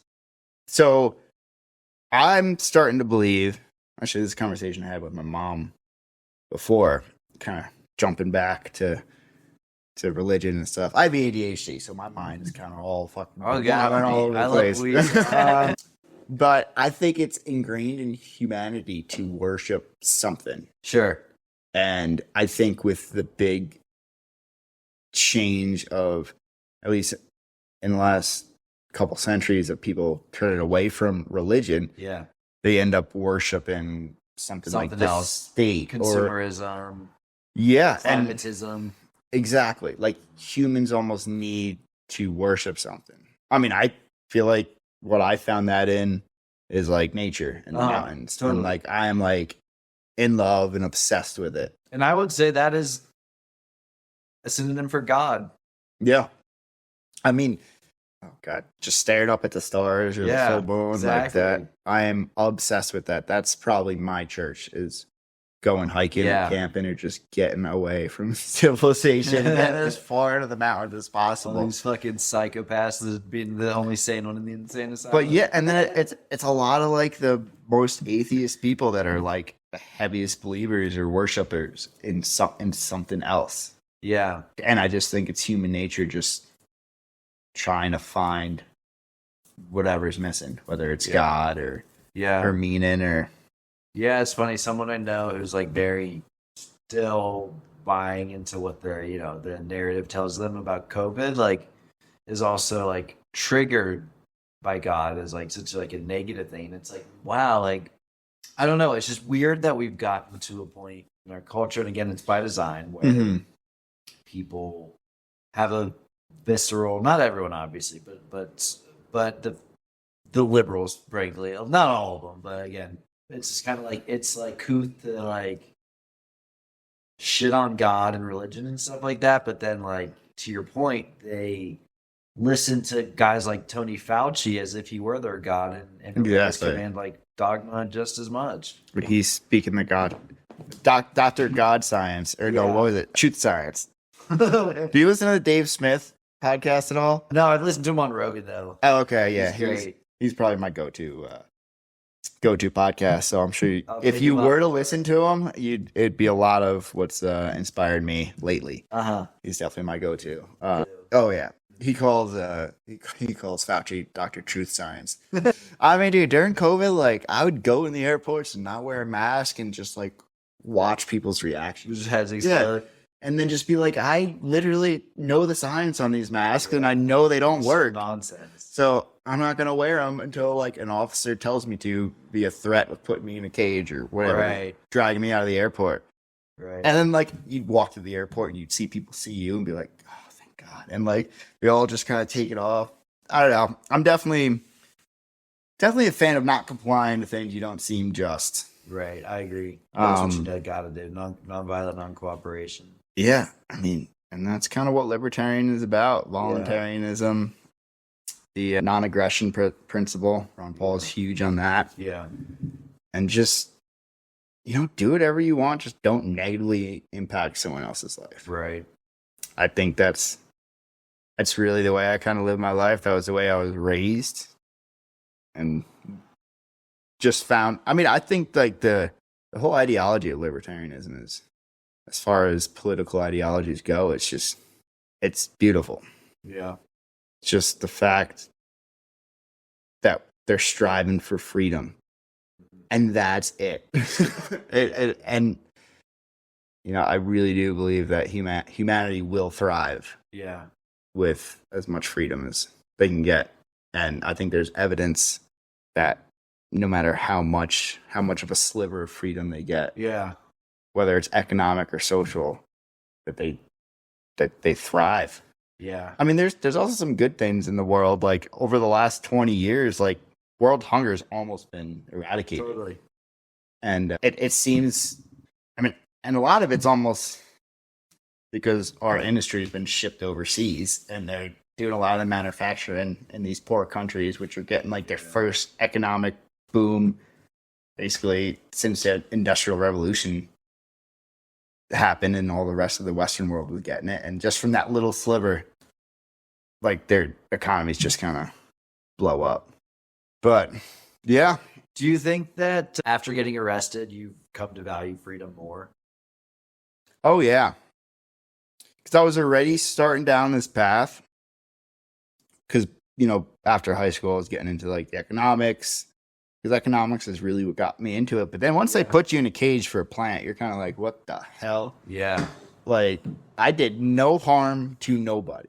And it definitely made me like an angry, bitter person for a little bit. Like, I felt wronged. And I felt like it was the government's fault. Like, what is this thing to tell me I can't put this substance in my body to put me into a cage when I hadn't, my quote unquote crime had no victims whatsoever. Like I don't believe in victimless crimes at all. If there is no victim, who is to say it's a crime? Was getting arrested that made you value freedom so much? Oh yeah. Yeah, definitely. Yeah. Definitely impacted it, especially at such a young age. So talk to me, like, what was that experience like when you got arrested? Man, I have not thought about this in a while, but I felt violated and betrayed. I felt like a victim. I mean, it definitely changed my worldview. To feel so powerless and to have an entity as powerful as the state just come down on you in even like the smallest sense was, it was a bad feeling. I mean, I felt powerless. Felt like there's nothing I could do. And I didn't feel like I deserved it. And I've always had people like telling me like, oh, well, you broke the law. You knowingly broke the law. I was like, I don't give a fuck about the law. Yeah. Like I didn't do anything wrong. Yeah. And I had that mentality the whole time. Mm-hmm. Like through it all. Mm-hmm. I remember like my first day on probation.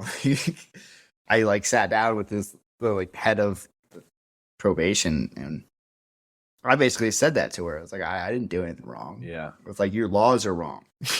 And she's like, oh yeah, you have a problem. I had to like go to rehab and go to, my town was really rural. So our capital was like a 30-minute drive, which is where our probation office was. So like I'd have to like come home from work, drive to probation, sit there, wait for them to piss test me, talk to my PO, who was actually a pretty sweet lady, and then drive back. And like, it was just like such a hassle watching other people who didn't have cars have to do the same thing and like Uber there, take a taxi. Bullshit, and man. yeah, it was definitely a violation of my freedom for sure. And then I went into like a really big anti-police phase, which is like, oh, that's where the leftists were agreeing with me in my Facebook rants back in the day, where like, every cop's a corrupt asshole. Like they all speed. They're giving people tickets for speeding. Sure. Like they're all on their phone, giving cell phone tickets out, which I still agree with now. But then like kind of after the George Floyd thing, and they're like, every cop's a racist pig. I was like, I don't know if that's all. Right. Right. It's definitely an aspect at some point. It's an aspect, but like being white didn't help me. Yeah, totally. So it's like, it's definitely not all about that. Right. And it's another also vacuum of power. It is. And it's also, a way to divide and conquer. It's a way to just create chaos. It's a way to foment, racial issues, because it's always about, And we don't even think about that anymore. Yeah. Of the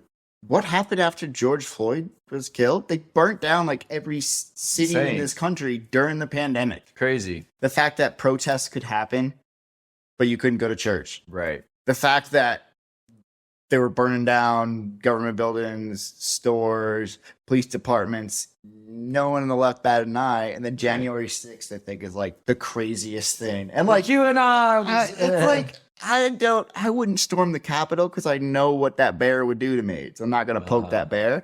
But I'm like, if I was pissed off at something, I'd take it out on the government, not a Target. So like I kind of sympathize with the Jan 6 people, but I also think they're kind of stupid to go in there. That's been like just the way that's been handled. I mean, even that, like I'm sure you've seen the videos. There were like cops letting in people. They really didn't do anything. Yeah, and some of them are seeing like 30 years in prison. It's crazy. 15 years in prison. It's crazy.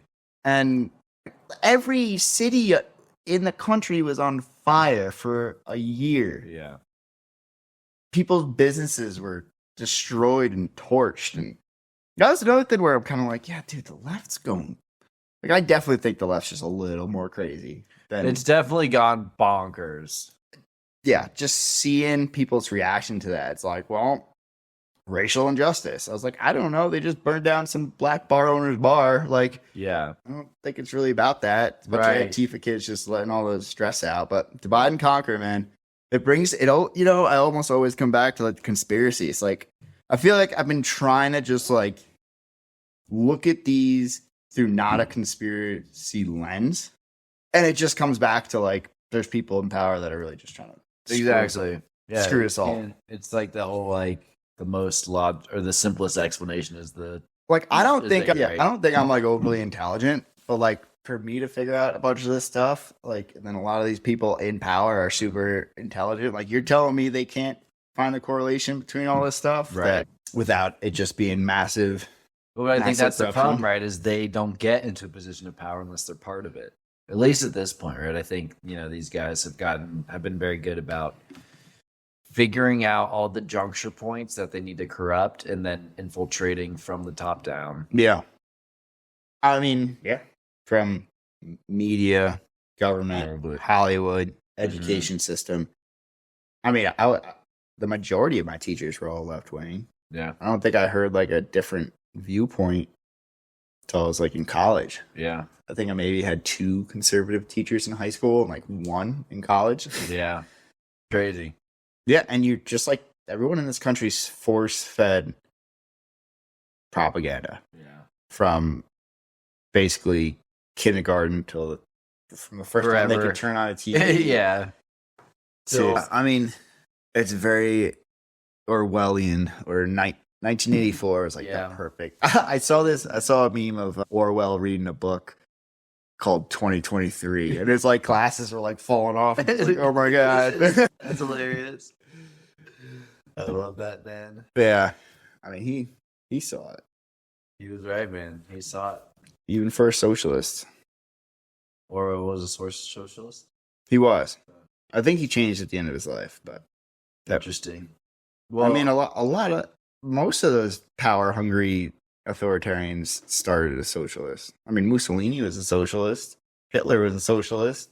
It's like we were just saying. It's at the end of the day, it doesn't matter. It's just call communists, call one Nazism, bat them against each other, and people forget that they're the exact same fucking thing. Yeah, and like I kind of see like a linear political spectrum. What do you mean by that? I'm sure you've seen the I'm blanking on the name, but like it's like 4 boxes, and like it's like left, right, and then economic freedom, social freedom. Okay. So it'll like I won't pull it up, but I just see it like linear. So like anarchy for me is all the way to the right, which is complete and utter freedom. And then totalitarianism is all the way to the left. Sure. And like, it's a very simplistic way of looking at it. Yeah. But so for me, like fascism, socialism, communism, they're all bunched on the left. Totalitarianism. Yeah. Like communism will be a little more left than socialism. And then, right, you know, exactly. because fascism wasn't the abolishment of private property and there was businesses. I kind of view it as like the right, and I know this is way too simplistic, but I think of like the totalitarians on both sides, like the right kind of infiltrating the top and consolidating all the wealth and power into these, ginormous multinational corporations that then control the governments. Yeah. And then on the left, you've got them infiltrating the culture on the left, right, and kind of placing their agents in these like positions of influence to slowly socially engineer society in these weird ways that they want to make you more compliant and to destroy the nuclear family and all that stuff. So would you see, based on your spectrum, would you see fascism as a right wing? No, I mean I follow your viewpoint 100%. Okay, yeah. I guess like my example, there's like more overlap between like what overlap is there with fascism and American conservatism? right. It's None at all. There's really not much, Yeah. right? But what's the overlap right. between fascism and socialism? It's all the same. It's very, very similar, other Yeah. than like the economic Exactly. viewpoint on it. Exactly. And then let me ask you, what do you think about the whole idea of like the uniparty? Have you heard that term before? The Uniparty? Yeah, that basically like our establishment Democrat and our establishment Republican Party, like they pretend to be a different party, but they're actually the exact same. Oh yeah, they're all friends. Yeah. Like Mitch McConnell and all the and Pelosi or Yeah. Feinstein or all these Yeah. freaking skeletons that Dinosaurs. are running our country and Yeah. making these decisions for us and making multi-million-dollar stock trades on the back end. Just how do you see that? How do you as like someone who claims to be like left wing see like Pelosi and what she's doing and just be like Orange Man bad? It's like That's crazy. it's like, okay, yeah, he got his money from his dad and was like a, I guess, questionable businessman. But like, you're seeing people write policies and make trades on it and become ultra wealthy. And it's just like not a peep. Like, what happened to like the standards and like what they stood for? They just got fucking manipulated into tribalism. It's like same thing with Hunter Biden's laptop. Yeah. It's like he's banging hookers and smoking crack and clearly laundering money from Ukraine, and it's a non-story. What are you talking about? Isn't that what they try to impeach Trump for? Yeah, basically? exactly, man. Being a Russian asset. And it is. That's exactly right. I mean, and now we're at war back in Ukraine, giving them how much money? How many people do we pass homeless in the street here? Right, it's crazy. Like, I would take some sort of socialism here if we weren't giving all this money to other countries. And then it's like, oh, JP Morgan and BlackRock the get money- to rebuild Ukraine. Yeah, At At least keep the money here. It's like, crazy. like you don't even hear universal healthcare anymore. It's just not like the principles of what the left used to fight for. They don't even bring up.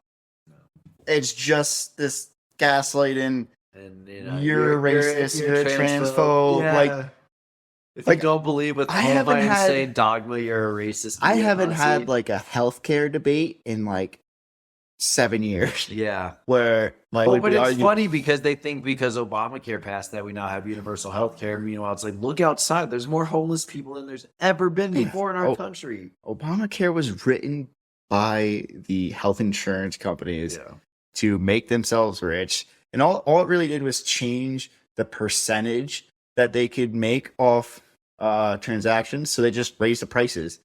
So like the percentage doesn't go up, but like The price is good. So it's and made requirements for it. And don't get me started on that. And I don't believe in government healthcare, but I'd prefer it that than spending spend it on missiles. Yeah. At least it would stay here, and we'd have shitty healthcare, but at least people would have it, rather than bombing people in the Middle East or funding Ukraine, one of the most historically corrupt nations in freaking Europe. Yeah, exactly. Well, all that said, what makes you optimistic? More and more people are waking up. Yeah. I believe this younger generation's a little more conservative and awake than ever before. I mean, my family used to think I was crazy for being a libertarian, and now they agree with almost everything I say. Were they liberals? No, they were conservatives. They're conservatives. But I was like too anti-establishment for them. They're like, sure. end the drug war. Are you crazy? Like, no taxes? Are you nuts? Like, end the wars in the Middle East? Like, Yeah. like cops are just arresting people for victimless crimes. Like, and now they're all like, okay, yeah. Yeah. Honestly, Trump woke a lot of people up. He did, man. That's what I was saying earlier.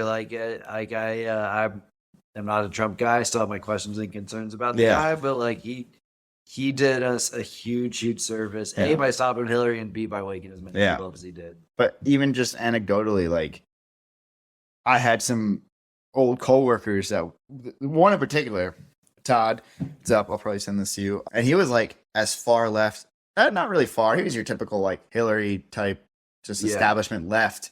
And now he's like more radical than I am. And like we used to get in debates at work, and just like he'd be like, "You're crazy, you're naive." Yeah. And now he's just like, you know, dying the wool libertarian, like ANCAP, like. I was just like to see that kind of change. And then, like I was saying before, some of my other family and friends changed, where they were kind of just like, dude, you are crazy. Like, I was such a black sheep for so long. Right. Because I haven't really changed my viewpoints since 2008. Like, I've changed it in certain aspects. Yeah. But, you know, I've kind of been in the same mindset since. And, like, I've like gone out of my way to look for arguments to almost like challenge my own narrative. Right. That there is no conspiracy, that it's all just a bunch of incompetent, bumble. Like, because I'm more interested in knowing the truth than being right. Me too, man. 100%. That's the problem, is most people aren't. Yeah. So, like, I would, like, go out and, like, I want to talk to someone that disagrees with me. And, like, I want to hear this and hear opposing views and try to not be in my own echo chamber for so long. But, yeah, I mean, I try to be optimistic. But there's also some pessimism weighing in too with just the economy. I mean, how hard it is for everyone to get by right now. Yeah. Grocery, like from 2019 to now, like, it's crazy. Dude, I used to go fill up a grocery cart for like $50-$60. Now, like, a bag of groceries is like $50-$60. Yeah. Like, I'm spending like $150-$200. And like, I do okay. So like, I can't imagine making any less money than I would now. I don't know, man. It's crazy. People aren't. It's unsustainable. Fill my truck up over $100. Like, everything's so expensive, and just, people are just like, nah, not a factor. I'm just worried about trans bathrooms and stuff like that. Yeah, it's like, dude, your life's getting harder. Funding. Like, your life's literally getting harder at every turn, and it's harder to afford. Then it's like, I mean, look at the housing market here. Did you buy this? No. I mean, you can't find anything livable in Colorado for under $500K. Crazy. And they would still need like $50K worth of work. And, you know, I was working in real estate for a little bit. So, like, I've seen the whole market. It's like, I was looking at houses when I was 21 for like $100K. And I was like, oh, I don't want to be tied to a $100K loan in New York, too. Also, the property taxes were going to be more than my mortgage. Oh, yeah. I'll get you. The nuclear family and abolition of private property, man. Dude, Marxism really is a way to describe it, and it really makes sense. Do you think Karl Marx is involved in any conspiracies? Sure. I think he was part of the Illuminati, 100%. Okay. Yeah. Huh. Yeah. Do you have any like literature going back on that, or? I mean, I think he's one of the biggest pieces of shit in history. He's a piece of shit. Pawns in the Game. William Guy Card, really good book. But Let me see. He gets into it. So you think the manifesto is deliberate to take humanity down a peg? For sure. I mean, I think he was a Satanist, man. Marx. I mean, he was everything he hated too, right? Yeah, exactly. He grew up upper middle class, never had a job, never had to work. Well, I guess that's kind of every Marxist goal. But like anyone that evil, right? Like, they're obviously miserable. You know? Yeah, it's like we're not debating facts anymore. A lot of times we're just debating ideologies and intention, and you know, like I used to love debating with my like Democrat friends about like the history of the party, how they were the party of the KKK, how they were the party of Jim Crow, how they were the party of, or how the Republicans were the party of Lincoln, and the Emancipation Proclamation. It just like blows their mind because they don't teach that stuff in school. Yeah, it's crazy. But I think it was 95% of all Dixiecrats and died Democrats, and like 2 of them switched over. It's just like I tell people that they'd be like, no way. It's like, yeah, dude, go back in history a little bit, just take a look. Not that the Republican Party's any better, but I do think that they have woken up in mass faster, and I think Trump is definitely, has a lot to do with that for sure. and Trump's basically an 80s Democrat. Yeah, he is. Another cliche, but sometimes those are good talking points. All right, here it is. I got it. Yeah. No, that's good. I'll pop. All right, so I couldn't find the exact passage I was thinking about, but this book basically pawns in the game. I think it was first published in like the late 40s, early 50s. But yeah, William Guy Carr was like in the military, Canadian guy, and like I think when he was first deployed in World War I, got exposed to the Marxist conspiracy and then just kind of started diving into it, et cetera, et cetera. But basically, he traces kind of the history of the Rothschilds and then how they went about infiltrating and creating this kind of political dialectic between what became Nazism or kind of fascism in the West and communism in the East. And that, that this dialectic was started in the 1800s by Karl Marx and Karl Ritter. And Karl Marx wrote kind of the thesis of communism, the Communist Manifesto. Karl Ritter wrote the antithesis, which ended up becoming kind of like the Aryan warlord kind of Nazi manifesto. And then, but at the end of the day, they're both parts of the same exact Illuminati kind of secret structure, Hydra. So like it says something in here about like, so here's kind of what I was talking to you about. So, all right, here we go. So in 1829, the Illuminati held a meeting in New York, which was addressed by a British Illuminist named Wright. Those in attendance were informed that the Illuminati intended to unite the nihilist and atheist groups with all other subversive organizations into an international organization to be known as communism. The destructive force was to be used to enable the Illuminati to foment future wars and revolutions. Clinton Roosevelt, a direct ancestor of Franklin Delano Roosevelt, Horace Greeley, and Chas Dana were appointed a committee to raise funds for this new venture. The fund they raised financed Karl Marx and Engels when they wrote Das Kapital and the Communist Manifesto. In 1830, Weishaupt died. That's one of the guys I was telling you was one of the psychopaths who started the Illuminati. He carried the deception that the Illuminati were dead to his own deathbed where, to convince his spiritual advisors, he pretended to repent and rejoin the church. According to Weishaupt's revised version of the age-old conspiracy, the Illuminati were to organize, finance, direct, and control all international organizations and groups by working their agents into executive positions at the top.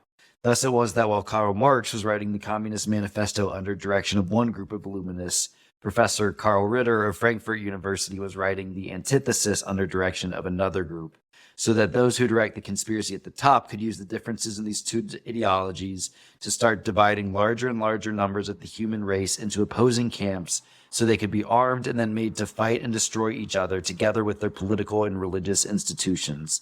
The work Ritter started was continued by the German so-called philosopher Friedrich Wilhelm Nietzsche. So, I'm sorry. What did you say the guy's name was? Who you said was one of the first? Adam Weishaupt. So, how far back do you think Illuminati goes? That was 1776. Okay. Yeah, exactly. Same year. Crazy, right? Yeah. But I mean, Alexander Hamilton was an agent of these guys. Okay. And like that's what he was the guy who pushed for a lot of the more federalist powers in our Constitution, right? Like who wanted a central bank? It all comes back to control of the money, man. It does. All right. So, who would you say is your least favorite president in history? That's a good one. There's so many horrible ones. I think FDR for me. for you, really? Yeah, dude. Why do you say that? Just I can't think of someone who grew the government more. That's a good point. How many terms did he run for? Like 4 in a row. I mean, they were calling him a communist at the time. He supported all the in hindsight, he supported all the fascist movements at the time. The New Deal, the biggest, basically the start of socialism in a sense in this country. yeah. Yeah, I mean, he was a tyrant, a commie, powerhouse. But what's crazy is he was almost assassinated by the same cabal that took out JFK. Have you heard that story? No, I know. It's pretty crazy. Yeah. He's from about 20 miles north of me. Oh yeah. in New York, in the Hudson Valley, Hyde Park. Yeah, I know. I didn't know about that. I was just thinking off what he did politically. I mean, Yeah. I mean, the New Deal, we're still paying it off. No, you're right. It just extended the Great Depression even more. No, you're totally right. And that's kind of what I've come to agree with. Is just they were all just fucking operatives of these motherfuckers. Wilson too. Yeah, Wilson was one of the worst. Pretty terrible. I think pretty much all of them since JFK have been terrible. Yeah, I used to say JFK was the last good president.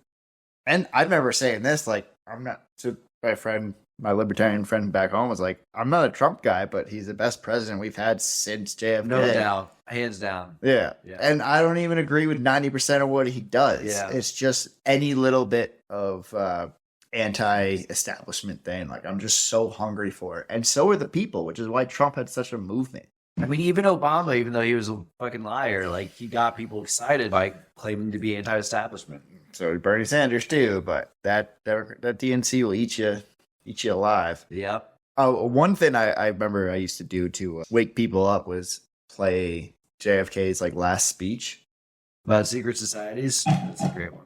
I believe it's his last speech. It was like a month before he got assassinated. And about like the independence of the press. Yeah, I showed my man. I showed my as he was like waking up to like the libertarian kind of like mindset, and like he got like goosebumps on his arm. He's like, "This is crazy." Yeah, like and I mean, just verbatim, he's calling out vast conspiracies just for what they are. Right. What I can't think of the actual quote. But I'm trying to pull up the language. And he started as a very establishment person. He did, yeah. too. That's the only reason he was able to get to the top. Yeah. How is it? I saw you met Robert. Yeah, that was cool. Did you get to talk with him at all, or is No, it just not picture? really. So basically when I got to the event, like I should have just gone right up to him. I just like, I don't know, it's kind of shell shocked, right? It's like kind of Yeah. wait a little bit, and then like I went up and like shook his hand, but it was like right as he was kind of like wrapping up that piece, and then it was like going to his speech part, Okay. So yeah, but it was still really cool just to meet him and shake his hand and all that and hear what he had to say. Is there anything that you disagree with him on? I'm sure you don't agree with everyone on everything. Sure. Yeah, exactly. But generally, I'd say I'm pretty well aligned with him in most points. Yeah, Mhm. yeah, for sure. And I also feel like, I mean, it's kind of, on one hand, I feel a little silly about it because I hate the two-party system. I think we need to like do away with that structure entirely.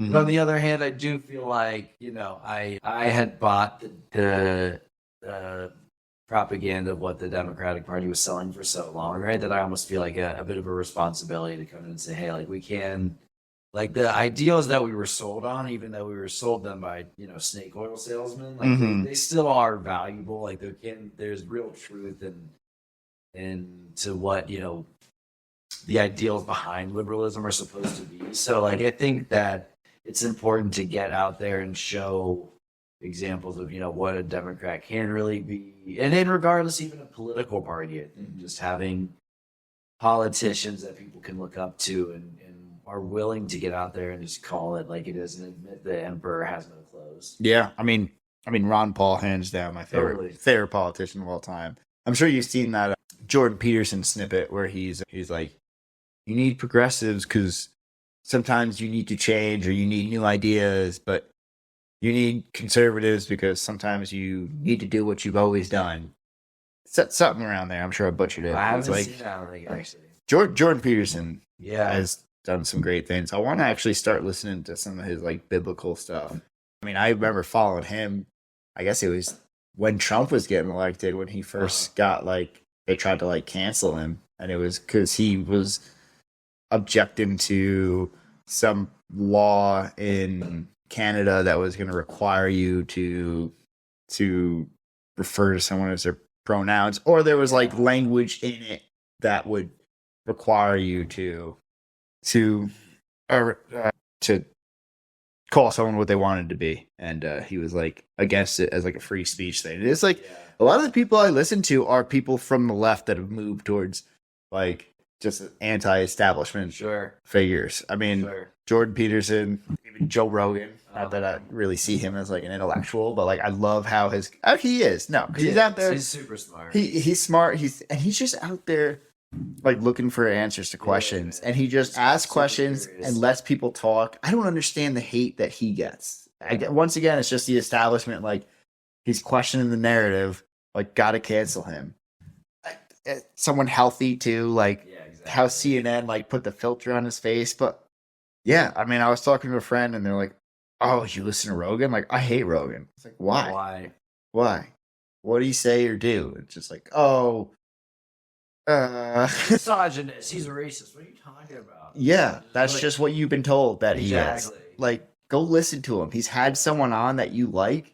I guarantee it. Yeah. Whether it's an author or a politician Yeah. or an athlete or a comedian, go just listen to that podcast. Does he really seem like someone that's that evil? I mean, I also think there's like a war on masculinity, I definitely agree with that. and there has been for a real long time. Yeah. And you know, Rogan. I mean, even like health. It's like remember there was like those articles going around where like or like the alt-right or like being healthy is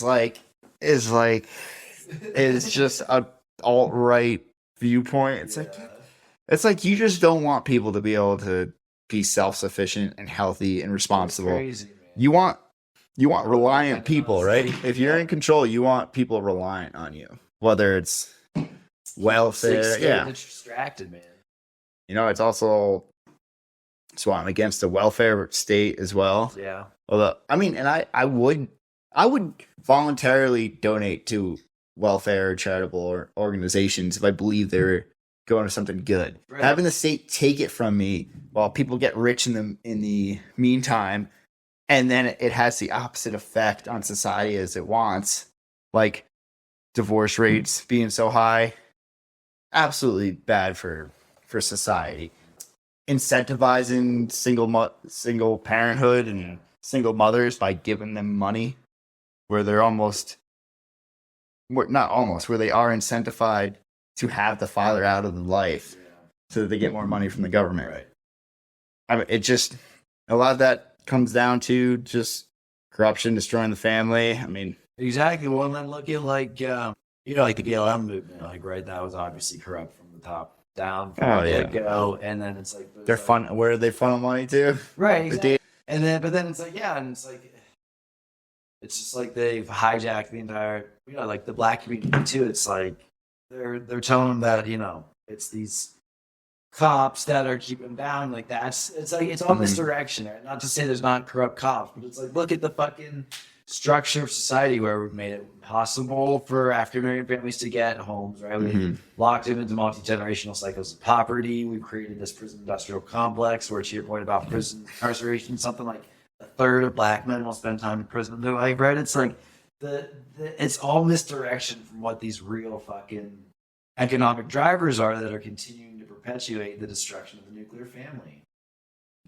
Yeah, and a lot of that comes from the Democrats too. Like It does, man. because the first 11 black congressmen were all Republicans. There's that Lyndon B. Johnson quote where he's like, "I'll have them, vote with Democrats for the next 200 years."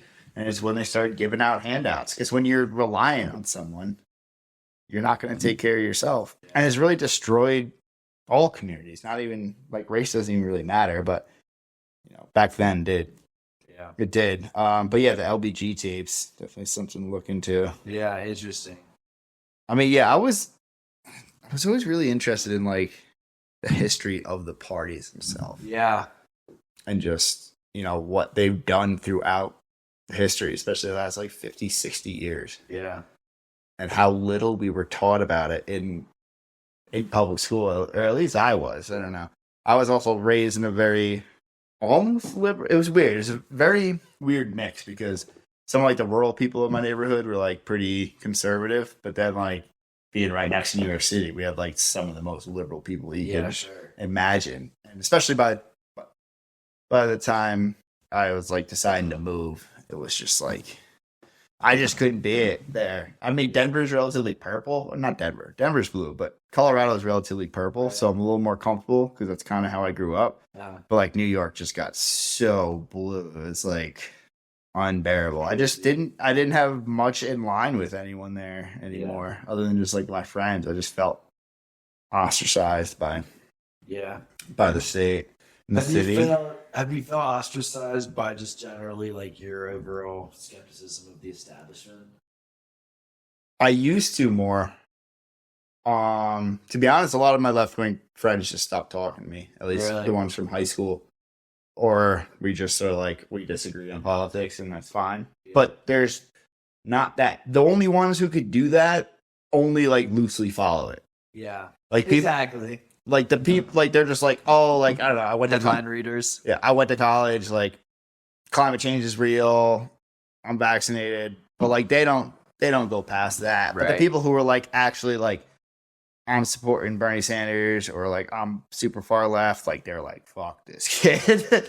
Although that's a generalization. There's definitely exceptions. I do have and stay in contact with a bunch of super left-wing people who are just at odds with me. I mean, I'm thinking of one friend in particular who, I see his Facebook posts and I shake my head, but like he probably does the same thing when he sees what I was posted, but anytime we're together, it's just like, whatever, man. And he's like, he's more of like the socialist, like, I just want people to be taken care of type of guy, like, which I can respect because if you look at it from if you look at it on the surface, it all makes sense, right? Right, totally. Like, no one should be hungry. No one should be without healthcare.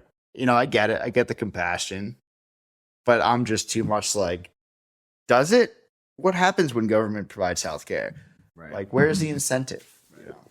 Is the healthcare better? Yeah. Do negative things come with that?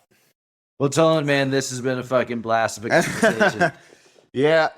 I'm sure a little chaotic, a little sporadic. It's good though, man. That's how I like to keep them. Bounced around. Yeah, exactly. I hope people can follow my ADHD mind. But no, I've enjoyed myself, man. If we do this again, I'll probably try and come with a little more structure and some topics and things that are, it'd be nice to have like stats and facts and stuff you can read off rather than just trying to reach into my mind and remember all this. But yeah, well, good shit, man. Well, this was a blast. Yeah, I've had a great time. Awesome, homie. Thank you.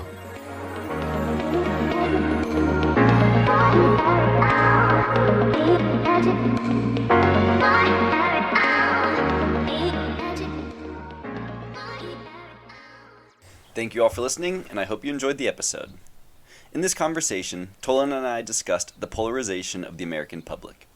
In this outro, which continues at episode 61 due to length, I dive further into this division and argue that our current political split is not one of Republican versus Democrat, but rather one of globalism versus self-governance. The outro begins by defining the globalist threat and how the globalists have infiltrated American media through the CIA. I first highlight the mainstream media oligopoly, the six media conglomerate which control 90% plus of the film, television, and print content distributed. I next highlight the role elitist organizations like the Council on Foreign Relations have played in the destruction of our free press. Next, I highlight BlackRock, its CEO Larry Fink, and the role played by the asset management cartel in consolidating power for the globalists. I then discuss Operation Mockingbird, a CIA program to infiltrate the media, which was declassified during the 1970s Church Committee hearings, and which continues to this day. I highlight the ongoing lies perpetuated by the mainstream media with the case study of ivermectin, the miracle drug labeled as a horse dewormer by the Mockingbird media during the pandemic. I then provide evidence that Anderson Cooper is acting as an agent of the CIA with investigative journalism from Luke Rudkowski of We Are Change and testimony from German reporter Udo of Kulte.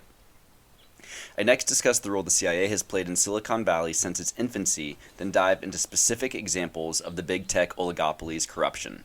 First, we discuss Microsoft and its founders Robert Barron's, Bill Gates, and Paul Allen. I then highlight Reid Hoffman, LinkedIn, and the elitist organization Bilderberg Group. Part 1 of the outro concludes as we consider DARPA, Facebook, Mark Zuckerberg, and the disturbing prevalence of child sex abuse material on Meta's platforms. Part 2, episode 62, begins with the discussion of the PayPal Mafia, Palantir, and its founders Peter Thiel and Alex Karp.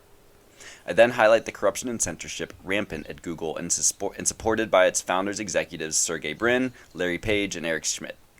I then discuss the Jeffrey Epstein-funded Edge Foundation and the evidence the Edge annual billionaires dinners were used by Epstein as an influence/blackmail operation to extend his human trafficking networks into Silicon Valley. The discussion on Silicon Valley and the CIA wraps as I highlight Twitter/X, Jack Dorsey, Elon Musk, and Disney. The outro ends with an appeal to Kshatriya, the spirit of the cosmic warrior. I am what you see. The rest lies in the shadows and the halls of dreams. Oh, so it seems.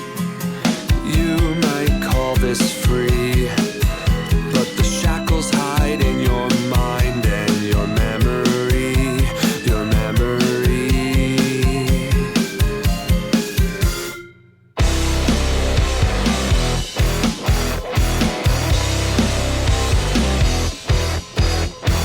Guilty is the past for the damage it leaves. In the wake of mistake, I'm a step I'm most fortunate can't receive. You won't believe the effect that it has on you and me. On you and me. The ripples of suffering spread beyond what we can see. An emotional scar, the pain incorrectly named works like a disease, and the only cure is to let it be. But it's not easy. I have given you all that I can do. This is more than chance. The cosmic dance has other plans for me and you.